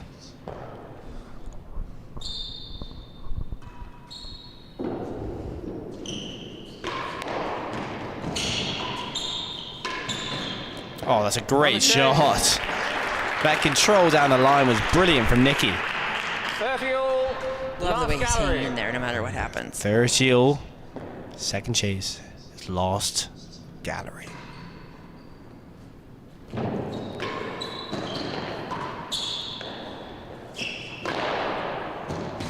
Oh, it's a good shot from Nikki. And Nikki. 40-30 now. 40-30. Receiver. 4-5. John to serve. It's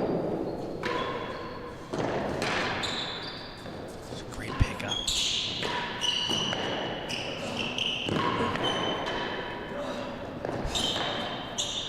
Oh, great pickup. Again, Nice to just get there. fantastic hustle from Nikki right there. Great hustle. Okay. Now, advantage Nikki here, I'd say. 40-30, going to the service end with a chase second gallery. I'm glad we got some excitement today. This is excitement, and that's also the parity on the individual points. You know, John he's finding a way to win, but you know, the parity on the individual points is wonderful to watch. Second gallery. They're Second gallery. It's phenomenal tennis.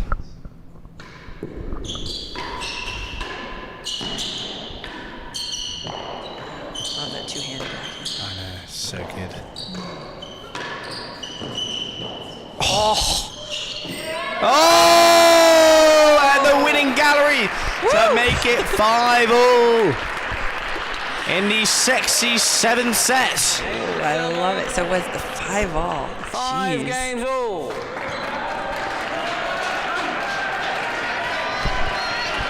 Come on. Hey.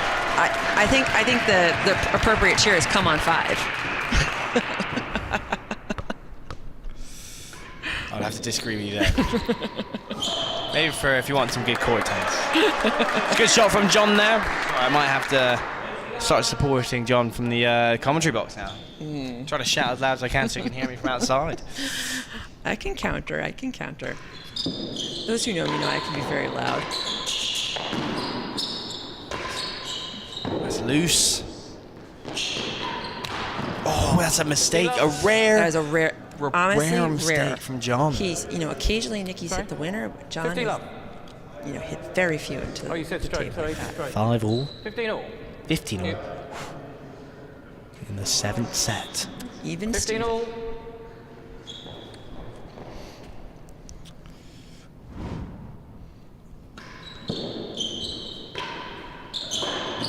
Oh, it's a great return. Great return. 5 all. 30, 15. 15. Will the Philly crowd bring John through? Crowd's been less of a factor than I anticipated, I must say. Yeah. Obviously very pro John, as they should be, but great. That was no chance there, even for John. Yeah. 30 all. But they've been, I think, better behaved than maybe Celtics fans would think that they were capable of being in recent you'd agree. days. Very well brought up.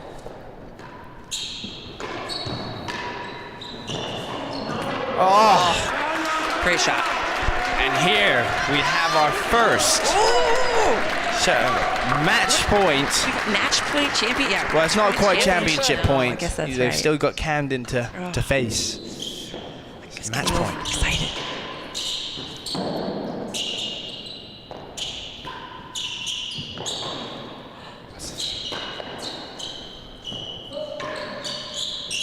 Oh! Hanging in 5 there. all juice. Staying alive. Everyone's Staying holding alive. on to their breath right now.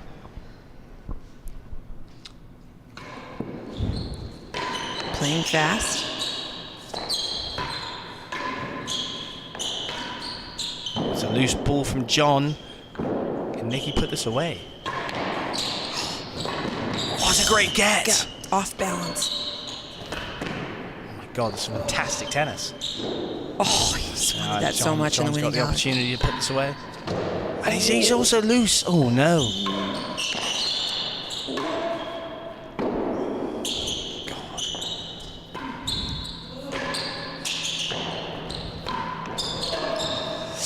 God, you can feel the tension at the moment. My heart's racing. Oh! Woo! God, fantastic tennis Wow. right there. Tennis nearer the gods, Serves advantage. as Robbie Koenig would say.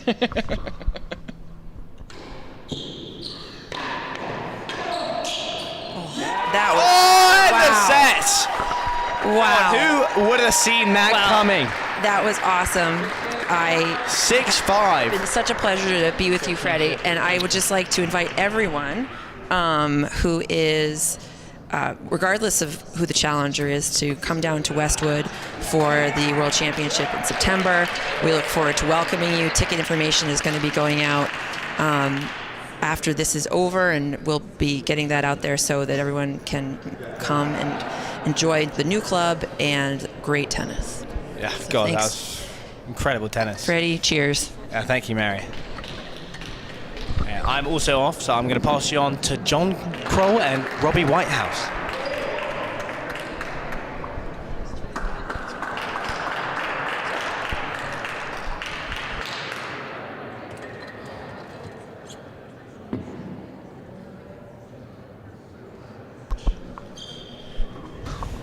Welcome back, John Kroll. I don't know if you've been on the mic yet, but now we have a match. Nicky grabbed that 7th set. He played really well. John had a small lull. What did you see?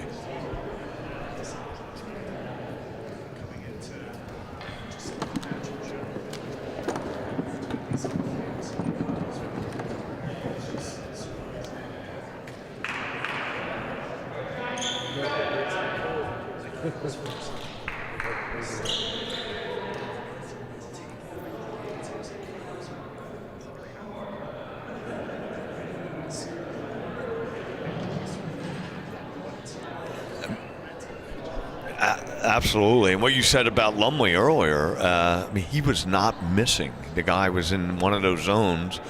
I'm sure if you had, when you've been out here, where you're seeing it like a basketball, and that's what Lumley was doing early. And Nicky finally broke through there. So well done, Nick Howell.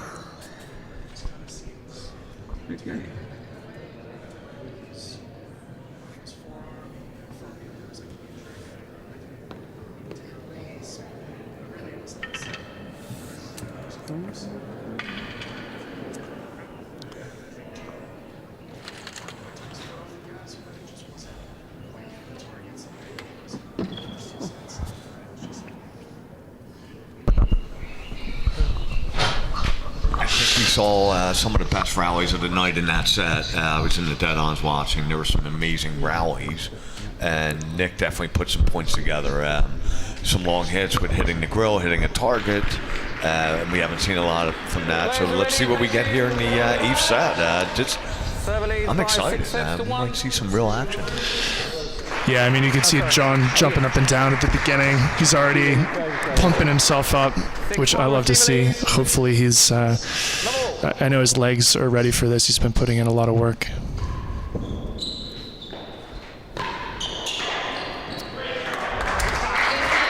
On target, name all dead-ons. Here we go, Lumley. 15 up. Yeah, do you think Nicky's going to switch up his serve? I definitely think he wants to serve it deeper in the court. He doesn't want Lumley to hit that cut volley anymore. He's been hitting it for 2 days. There it is again. I think he'd like to take that away from him. So even if he does go deeper into the court, knowing a meanwhile dead-on's coming, I think he'll take that medicine instead of that. Yeah, do you think it's just taking the work out of the legs? Or really just, you know, it's a weapon for John and he's afraid of what he's going to do with it? I mean, what I've been seeing, that ball's zipping down. That cut volley.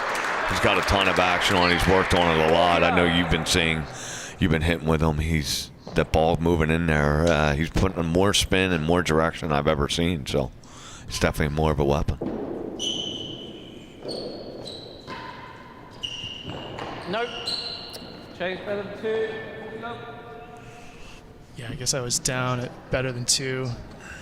I feel like he's been working Nicky over on the backhand, really trying to push him back in that corner. And even when he's in trouble a little bit, John's able to feed it in there. And he's done a good job of keeping it tight so Nicky can't be too offensive out of that corner. That was definitely the recipe Lumley put together probably 5 weeks ago. He's going to, if either cut volleys there or a very aggressive shot into that forehand, he'll take it. Other than that, he's going to slide it down.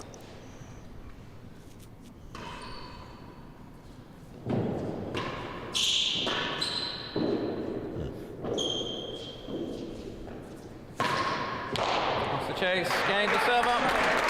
All right, 1 love. Yeah.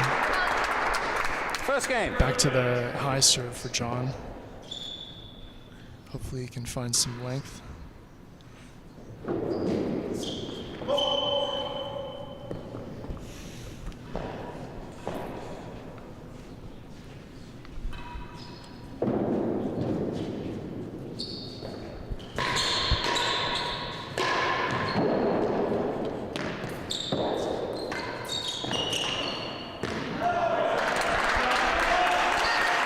First ball on target. That ball is moving by Nicky. Great volley by Lumley. He likes that, though. That straight ball to Lumley doesn't. He's going to like that all day long. Yeah, there were some really exciting back and forths with volley to volley, and especially the end of that last set. But John's handling the pace tremendously.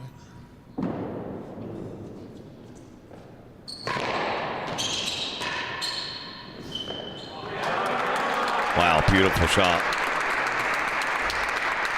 I mean, that being said, I don't think Nicky should shy away from it. It's such a strength for him. And I mean, as much as John's going to redirect that shot, unless he's perfect with it, you know, Nicky can really gain the advantage if he places that well.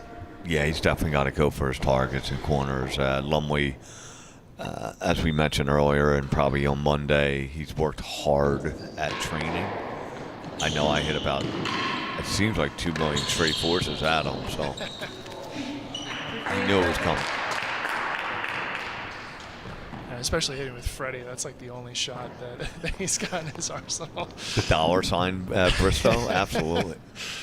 Yeah, I'm fully aware of how many grills he can hit in a row, but oddly the grill hasn't really been a target here. It's been more about trying to work different angles in the dead on, maybe even putting it low and trying to go around the guy seems to have been a strategy for both of them.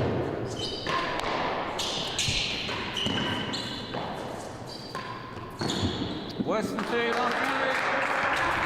All right. What do we have? Oh, we have a worse than 2 in the last gallery. That was a big game. I don't know if he, although Howell got it, there was 2 chases late in that 7th set. that Lumley played. It was great tennis. There was 2 short chases. I think one was worse than 2, and the other one was better than 3. They both points were about 8 or 10 hit exchange, and they were getting them inside that. That's world-class tennis right here. Yeah, so difficult to keep it in there point after point when you know that you can't really attack on that shot. You just have to be accurate and precise. 30 all, chase worse than 2. Worse than 2.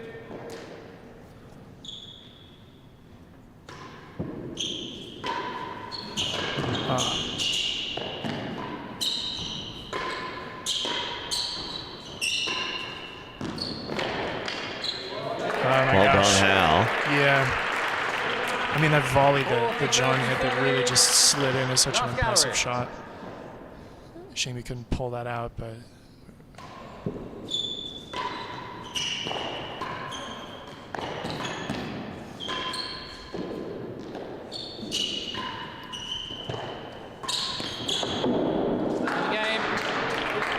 Lumley's sort of first miss. Had an easier ball there, went long on the back wall, and paid for it, giving up a gallery for the second game.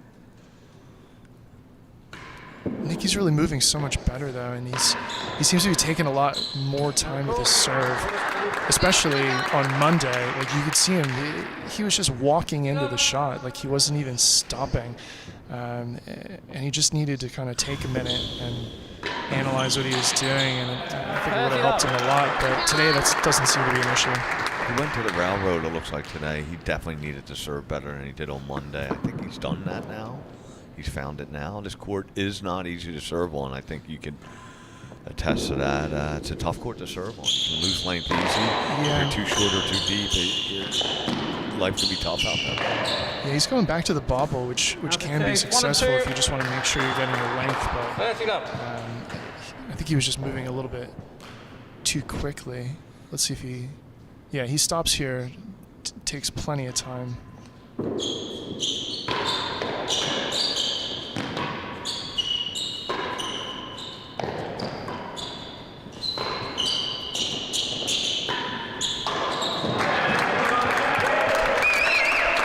Great point. I still don't think Nicky wants to get into a rally like that with Lumley. He's going to come on the short end of it. If he tries to chip it around, he still has to be more aggressive, even on that backhand. You know, I think either he's going to have to pump it to Ambor or try and add a little more cut on it if he wants to win the set.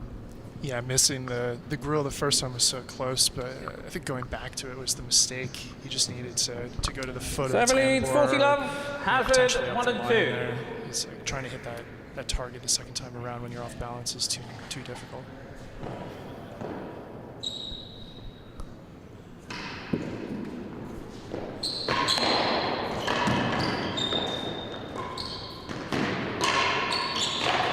That's a great shot right there. Great shot. I love that backhand volley from John. That kind of adds that little bit of topspin to it, just to kind of like keep it up. He's not putting a ton of pace on it, but it's in the dead center of the racket. He doesn't miss many of those. No. There's some heat there from Howell.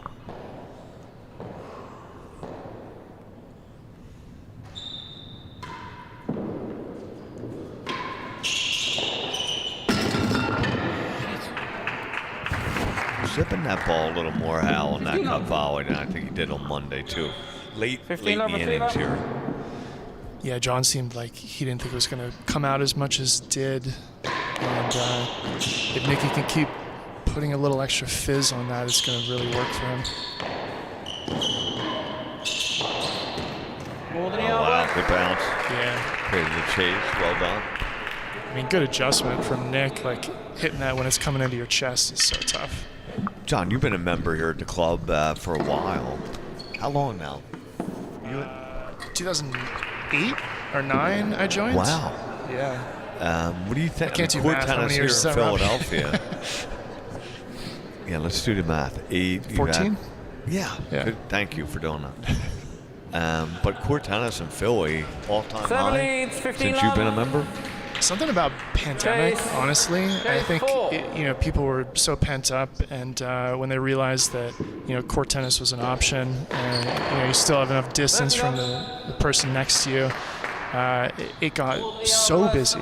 And not like it wasn't busy before, but now it's just 7 a.m. to 9 p.m. like straight through, no breaks. You go book a court. Oh wow, corner pocket. Tough to grab a court here in Philly. I mean, you made some adjustments. I've seen you do some early morning sessions, and yeah, I mean, I feel bad asking John to play at like 7, 8 a.m. And oddly, the college kids are the ones who really want to do it. Like Freddie, Henry's a bit older. Pete Dickinson, when he was here, like I was always surprised, and I would be like, "Hey man, let's play at 8," and they would be there, showing up, pretty clear-eyed as well. Dickinson? Holy mackerel. Not every day. Better than 6 and better than the door. 15. Just a miss low, but That looks good a aggression. little tighter, 35. Great crowd here tonight. We sold it out. Seemed loud. They're into it. Everyone's excited. Maybe you could end the night, go to the third day to the set's important.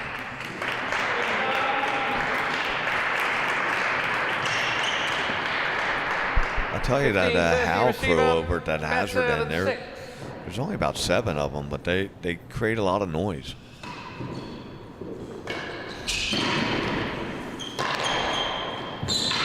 That's a beauty shot from Howell there. Yeah, there's definitely an Aiken contingent that came up to support Nikki. Glad to have them here in Philly. 40-15, better than the door.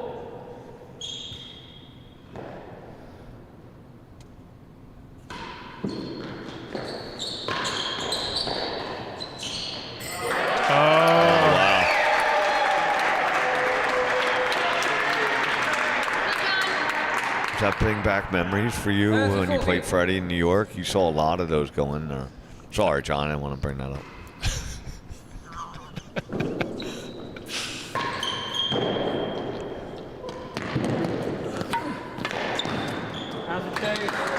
Nice shot. No, Robbie, I think I blacked out that whole match.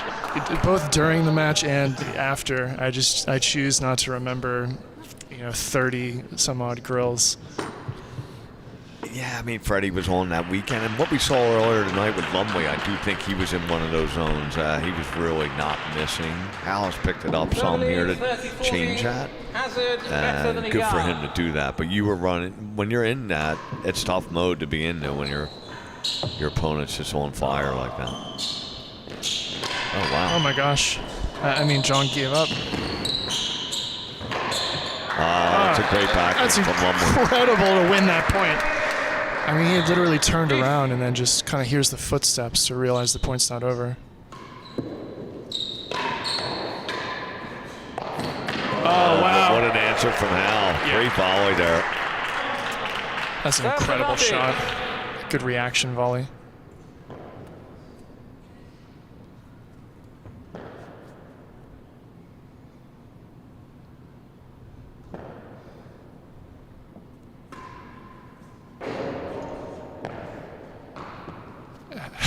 I haven't seen Nicky hit too many high serves, and it looks like he's still deciding whether that's the right route to go here, having missed that first one. I like this bobble if he has a little more arc on it. Yeah. Much better. Okay. Western second gallery advantage. Yeah, close. Do you want him to see him run after that? I do. Yeah. I think it's definitely worth doing.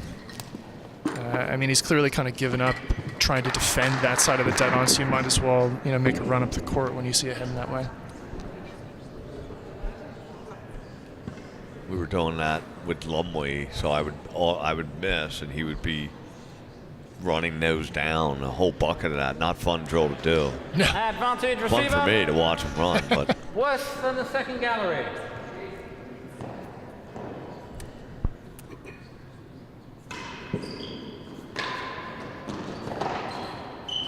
Oh, gosh. Oh, wow.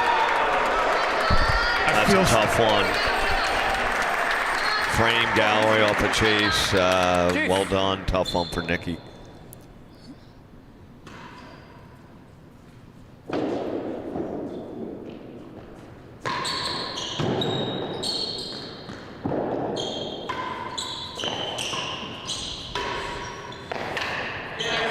Way to stay on that. Service advantage. Big point. Howell wants this one.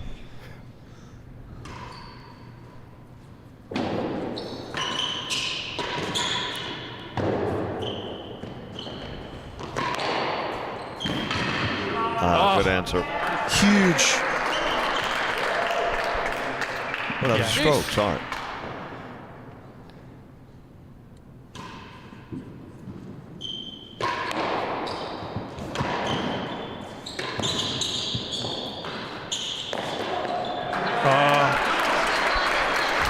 There's a great couple bursts by Nikki, and he just got pinched a little bit on that one. Let's see if he can save it again here. Half a yard. Take that shot all day long. Get a chase. Add down. Big point. That was a great shot by Lumley into that backhand, into that tambour like that. Yeah, I think that replay we didn't realize was a stroke, but that's an incredible get. You know, it's just really tough that it was a frame. I feel for Nikki on that one.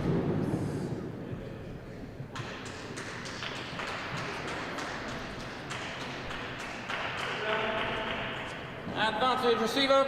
All-star crew here, though. Andy Lyons in the house. Seeing Rob Fay, greatest player of all time, in my opinion, here this weekend in Philly. It's been fun. Yeah, absolutely. Would you rather be out there marking, Robbie? It's a stressful job. I'll hand it over to Andy anytime.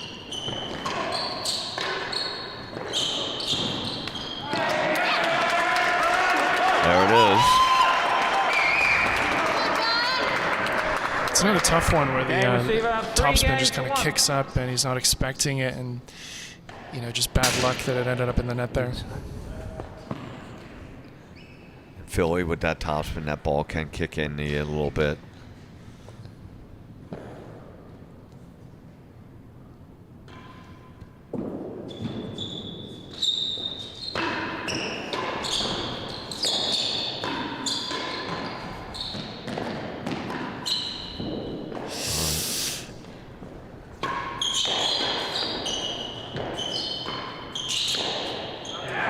Well played, Nikki out. Yeah. Gallery missed by Lumley. Just 15 love.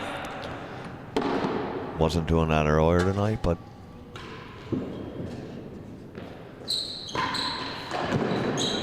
Oh wow. Was that in? I think it was on target, yeah. Yeah, it sounded like.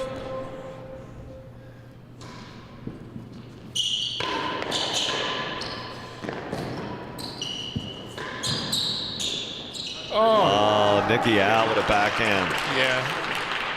Just an incredibly, barely swung at the ball, just redirected it, and it just had perfect placement on it.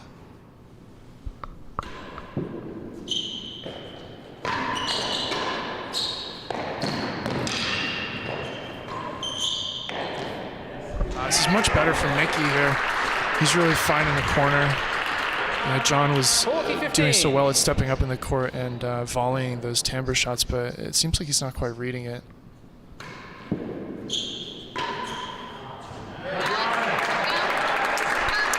He's reading that. 30-40.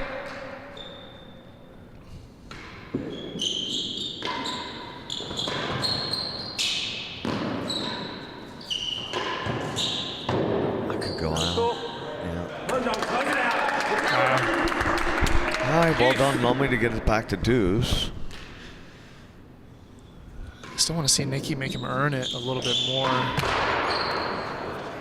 I think Lumley, too, as we got later in the sets here tonight, has gone for shorter rallies. I think him starting off that rally with that cut volley, I like when I see Lumley do that. Yeah.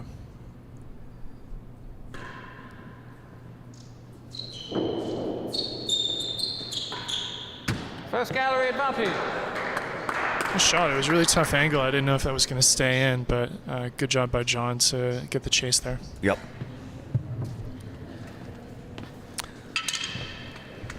Easier said than done to play the galleries. Wouldn't you agree, John? I mean, you hear someone say, take the galleries, and then you do it, and you chip it up to the top roof, and God, you never go for a gallery again. Yeah. That's a drill that he has me do when you take the bucket over the grill and try and just go back and forth from last gallery up to first. And often you get stuck on the door for about 20 minutes and just can't find your way past it. First gallery. But It is a good drill to do, especially when you get a little lower, and that handicap finding galleries is important. Oh, there's a tough read from Nicky there, and good break from Lumley to get good length on that. back to deuce.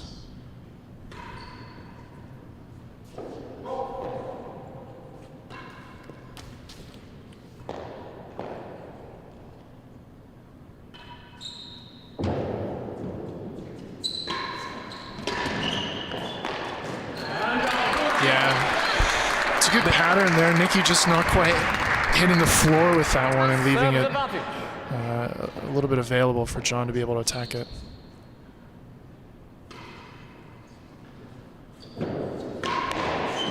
It's tough. Both serves have been a little short, but Shot Nicky out. great volley. Chief. Yeah. So if John wins this game, do you think this is a real turning point here if Nick can't pull back? Definitely the biggest point for Nick Howell right here. He needs this game going down 4-1.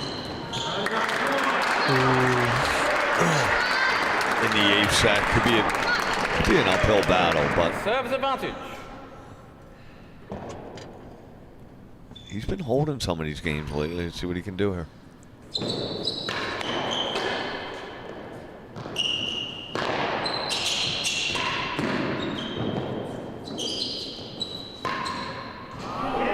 Great shot. Yeah. Nicky Howell loves that shot. Ball running. He generally won't miss that one. Yeah, he measured his pace really well there. Didn't try to overhit it. John was, moved over to the side.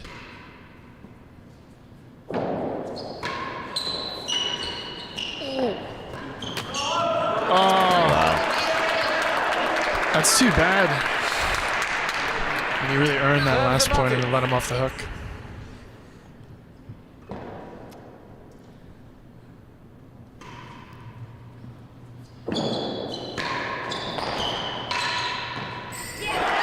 There it is, John.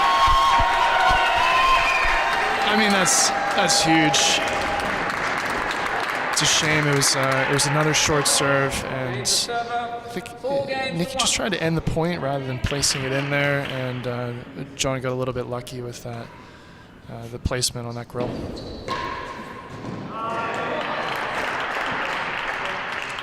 Up. 4-1, 8th set. Lumley, yeah, that high serve's a little shorter. He's serving well earlier tonight. Like we said, the court is hard to serve on. You can lose your length easy, and things can go backwards easily here from that serve. Yeah, the railroad especially, it just doesn't cut in the way you want it to. You really got to fizz it. Well, you got a really good length. Yep. Yeah. 40 love.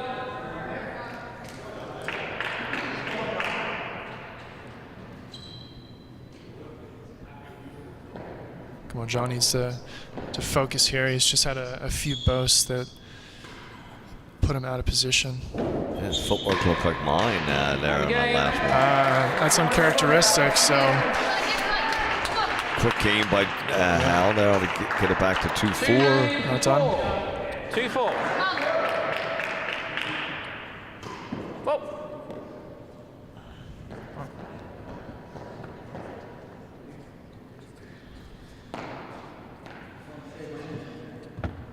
Everybody taking a minute here.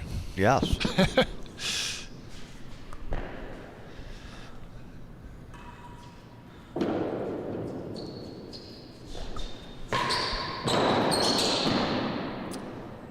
Worse than 2. Wow. Was that a bando? Yeah, it a must have ledge been. bando? Barely missed.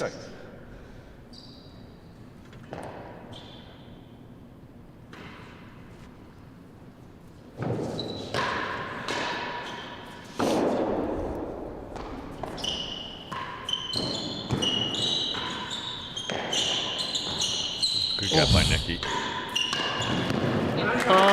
Nice angle by Long. Yeah. 15 up. Great anticipation there by Nicky to try and get it before it hits the tambour, but just flicked at it a little too much.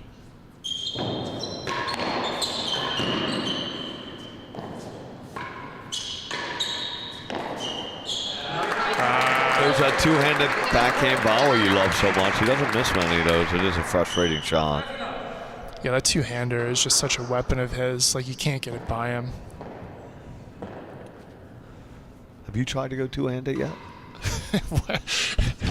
You never told me I was supposed to, Robbie. 40 love, worse than 2. What's it like when you try and do it? It just feels so unnatural to me. I can't get around it. I tried to do it last summer. Yeah. Lumley sort of was chatting to me, and I said, "Hey, do you think you could teach me a two-handed?" He gave up on it. So Every once in a while, when somebody throws in like a straight force, and I'm not quite expecting it, I'll put the other hand there. But generally, it just absorbs some of the shock from the ball hitting the frame. Worse than 2. yeah, I can't find the strings when I put two hands on it. It's brutal. Not that I find the strings much anymore now, anyway. Lost the chase. It was such a funny angle. I think it must have hit the edge and then kicked sideways.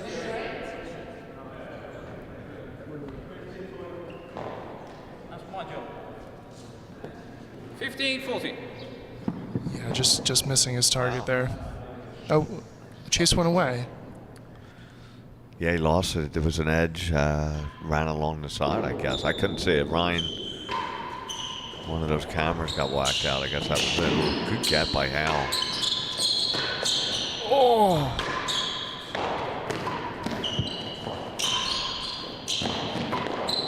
Oh my gosh.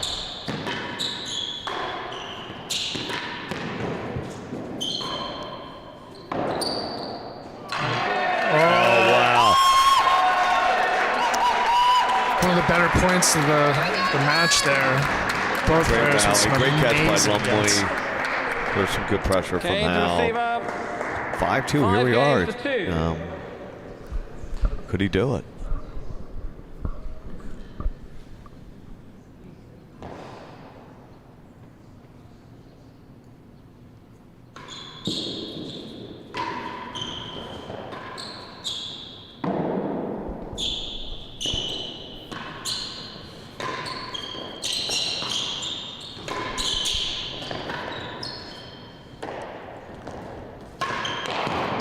Oh! Wow.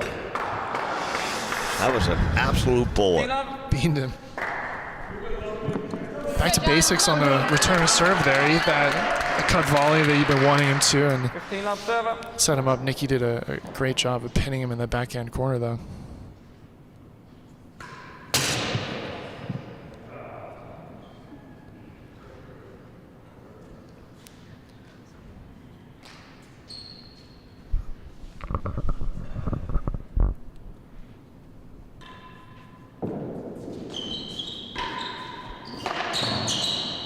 Good guy. 2 and 3. That's 2 beautiful 3, length 15 there love. with some spin on it.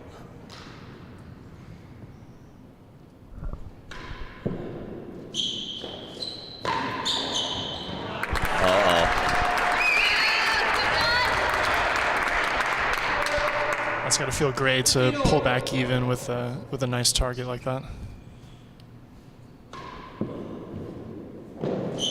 We go for it again. Oh. Funny bounce out of the corner, and John did a good job just putting it up the line.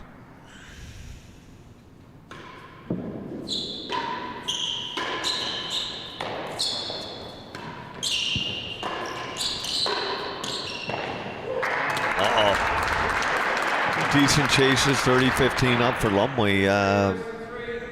See what happens. We could have a... Well, Vergona has done it. Vergona's got there where he played Fay. Yeah. And Lumley will be the second. Jimmy Burke also did it back in the 70s. But Lumley will be the next Philadelphia pro, maybe heading to Washington in a couple months. Would be really exciting. Pretty neat. It's been so interesting watching Camden up here help John. You know, I know those two are very tight, and you know, he's really helped him so much that they're now have the potential to play against each other. So we have a cutout poster of Camden. We're going to start throwing darts at it on Monday.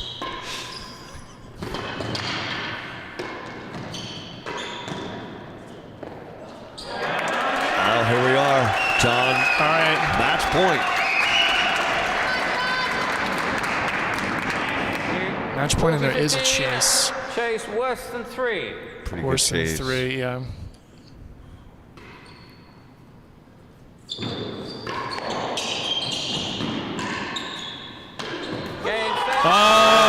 John Lumley, winner, and we'll see him in September at Westwood against Camden Revere. Great job, John Lumley. So happy for him. He put a ton of work in, played extremely well. Amazing job, John Lumley. Yeah, that's incredible. I'm happy for Nicky that he was able to eke a set out. Guys, I'm going to head out. I'm going to head out to the court. John, well done. Let's be part of the crowd. Great 2 days of incredible tennis, and yeah, good for Nicky Howell. He played amazing to grab that one set, and he's the first time playing in this, so he's got a long way to go. He's just at his prime for court tennis. I'm sure we'll see him again in this arena. Thanks everyone for tuning in. Thanks.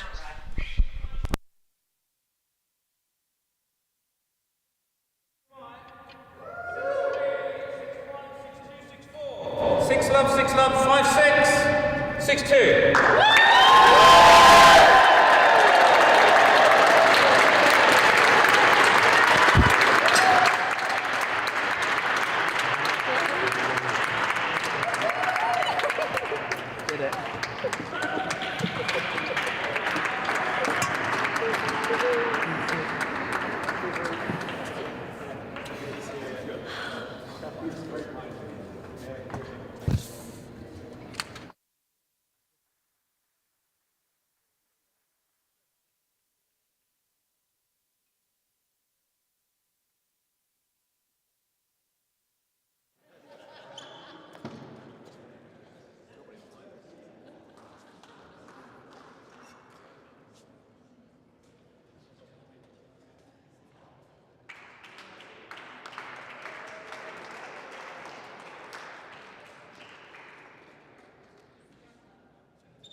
Why not?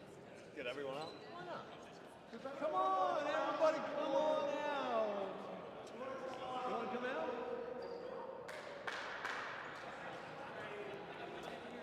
You can stay there if you want. So Jordan, can you go out to the court, please? Thank you. Okay, yeah. Do you need us to send the cart for you?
Well, I'm kind of speechless, but what great tennis. It was amazing.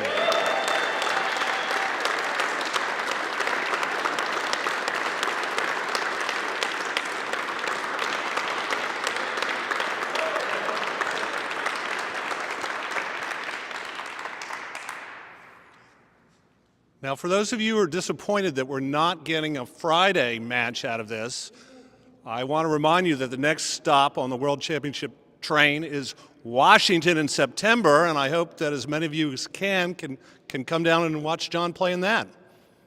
I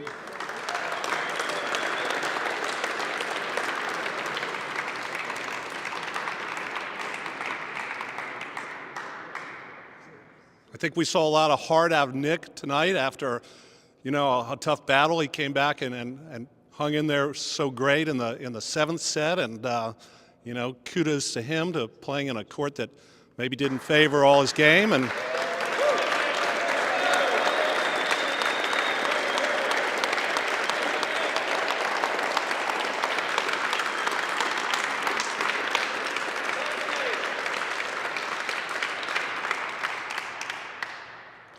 after this is over, my understanding is that the bar will be open, dinner will be served, so you all don't have to go home.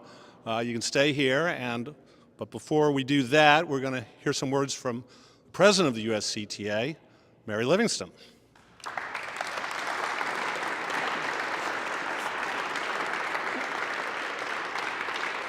I would like to thank everyone who made this really fun week possible. Obviously, first and foremost, the Racquet Club of Philadelphia, Peter Vogt, Melissa Purcell, and the tennis committee, and of course the Pro Shop with Robbie Whitehouse and John Lumley, and the whole team coming together to pull off a really fun week with tremendous tennis.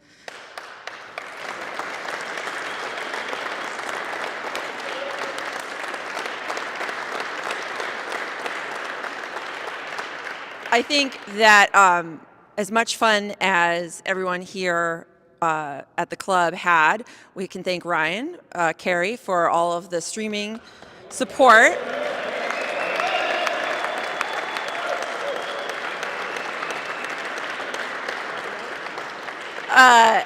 And who made it possible for people all over to see such a great standard of play and to get excited about September. And I think a special thanks to all the commentators. I know that all of you are the type of people who have to have their arms twist to talk about things that they love and potentially about themselves. I'm looking at you, Jeremy. but no, it was really fun, and all the reviews have been great. So thank you so much to Ryan, and it's been such an amazing addition to our game to get to watch these competitions in such high quality, even if we can't be here. So thanks again, Rye. I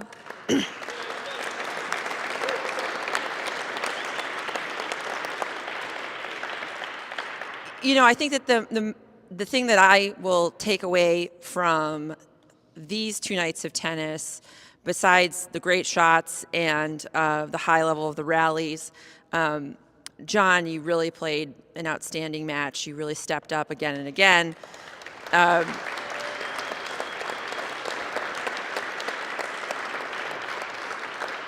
think, Nikki never gave up, and that meant you never had to give up. You could never give up either, and so it was amazing throughout.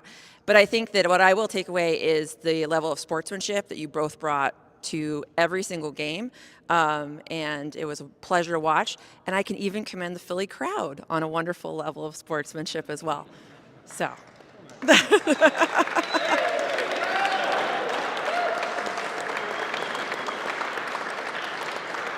So as a DC person, I have to reiterate Peter's invitation to come down to Westwood in September to see John take on our current world champion, Camden Revere. It's going to be an amazing U.S.-based pro matchup. I can't wait for a variety of reasons. Good luck to you, John, as you prepare over the course of the summer. I know you'll be training hard, and details to follow on tickets. So please, everyone, watch out soon for that information. But it's going to be a really wonderful week of tennis, of golf, of all the different sports. and even pickleball maybe. So I don't know. Is it too late for Philadelphia to get the bid for that? If we promise to take away the pickleball, will you let us keep it?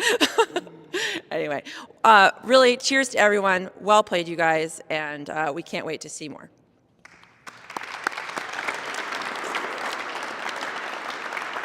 And I'll just take a few minutes. We want to acknowledge the players with a few things, but a few more thank yous. Thank you to the to the ticket holders. You guys made it happen this weekend. The people from Aiken to travel up to support Nikki. But well done, you guys. Awesome.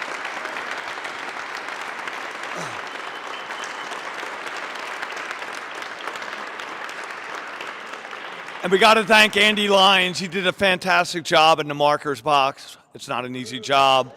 Andy, well done. Both these guys are newer players to the Eliminator. It was great to see some new blood in there. I thought it was incredible tennis, especially the last 2 sets, Nikki Howell. I thought you played awesome. We're definitely going to see you again in this arena. Well done. Keep it going, and I think you're right up against them next time. But come on up and grab the... Great job. Awesome. Thanks for everything you've done. Awesome. You want to say a few words? Yeah, absolutely.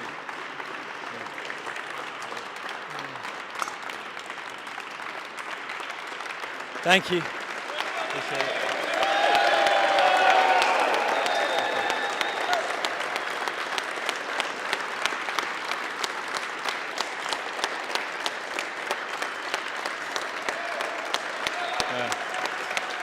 Thank you.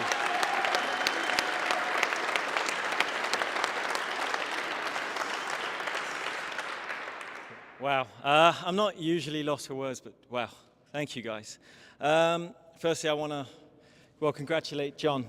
You're one of the best guys I know on and off the court. You have done the Racquet Club of Philadelphia and your family so proud. I can't wait to see you take on Camden.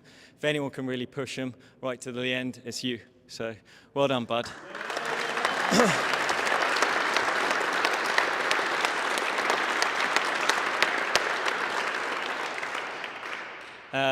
Definitely want to have the Aiken Tennis Club, and especially Shannon, Jeff, President Michael Sullivan and his wife Sissy for making the effort to come over and support me. Unbelievable. Thank you, guys.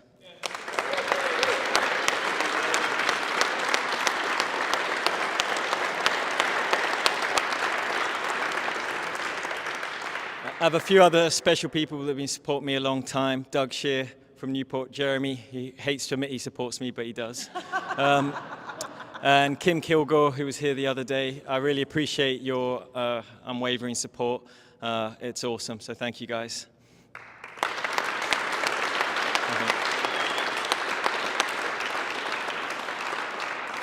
I know Mum and Dad will be watching, so guys, I love you. Thank you so much. I miss you. They're back in Australia.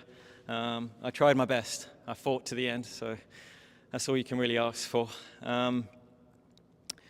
Obviously, I want to thank the Racquet Club of Philadelphia. I mean, this is one of the best racquet clubs in the world. What a place to play tennis. What a crowd. So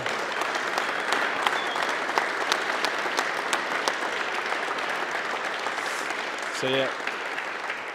I mean, they have an amazing team here, headed up by Robbie. So I can't wait to actually come back for the US Open next year. So what an awesome venue. To Peter Vogt, tennis chairman, thank you for the support you give in the game. You do a lot, so it doesn't go unnoticed by the pros. Thank you so much. And to the amazing crowd a couple more. My host, Alison, I saw you there. Thank you for putting me up.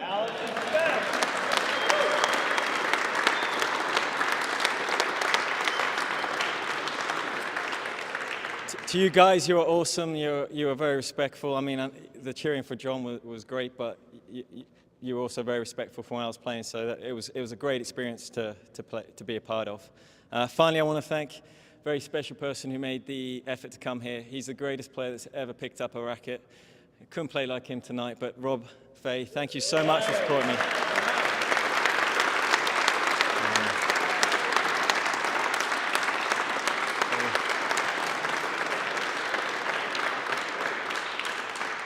I think that's all the thank yous. Obviously, Ryan Kerry, you're an absolute star. We're so lucky to have you.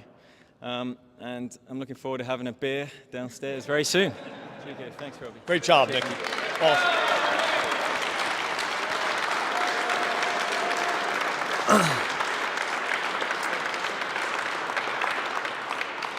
And the next guy is, he's been working here for 10 years, became a great friend, love working with the guy. He's the third Philadelphian that now is going to challenge for the World Championship. I'm proud, the Racquet Club of Philly is proud of this guy. He's a super guy, he's a phenomenal player. You saw it tonight. Congratulations, John Lumley. Well done.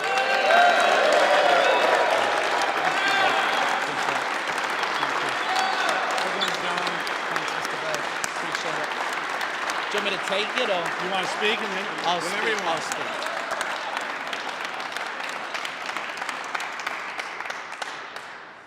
Wow. Firstly, thank you all for being here tonight and cheering Nicky and I on. The crowd was spectacular, and it's so fun for us to play in front of such a great crowd. So thank you all for coming out and cheering us on. I got to say a massive well done to Nicky. That seventh set, man, was epic. You came back fighting, and it was really good fun to be on court with you, having you around the club this week. You're a good friend, and I'll look forward to many more battles with you.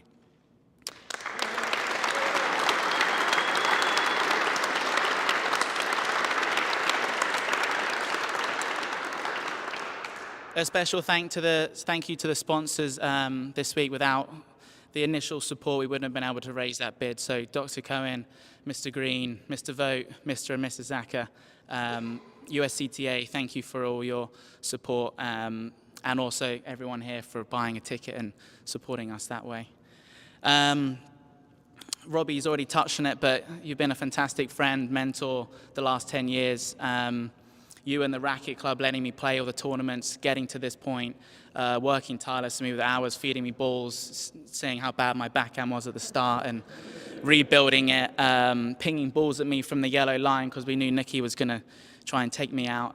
All the hours of that. Thank you. So, Robbie.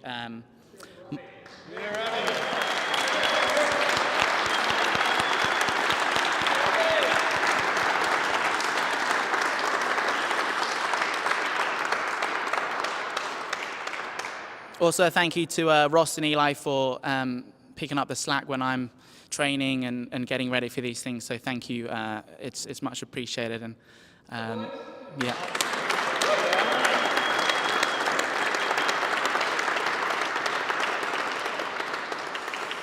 I'd like to thank my parents, Mum and Dad. I wouldn't be here without you.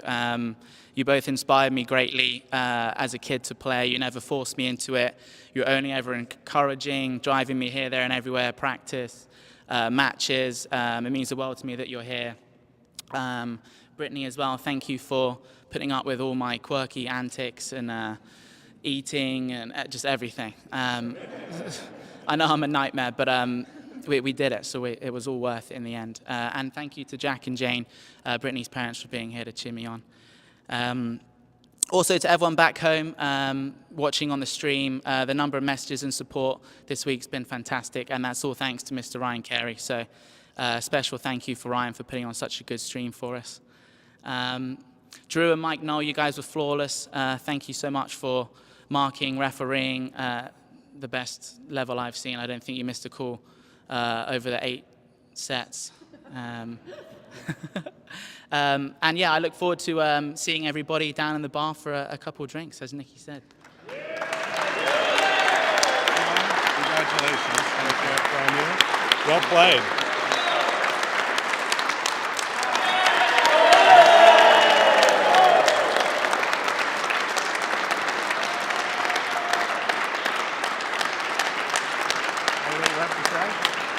There will be a doubles exhibition match. Okay. Do we know who to do that? We know Nick and John will be a part, and we'll announce the other 2 players as we find them in the locker room. Maybe you and me. So Robbie is reminding me that on Friday we are going to have a doubles exhibition match. Nick and John are playing, and the 2 other players are on a TBD, need-to-know basis at the moment, but it probably won't be you and me, will it? Damn. Well, so Okay. Yeah, so anyway. Right around 5:30, 5 o'clock time. We'll match it though, but it's right around. And of course, we're still playing the Patrons Cup, which is very exciting. Maybe we'll have that on Friday too. Correct. Yes. Okay. High level. High level. Thanks, everybody, and we'll see you in the bar.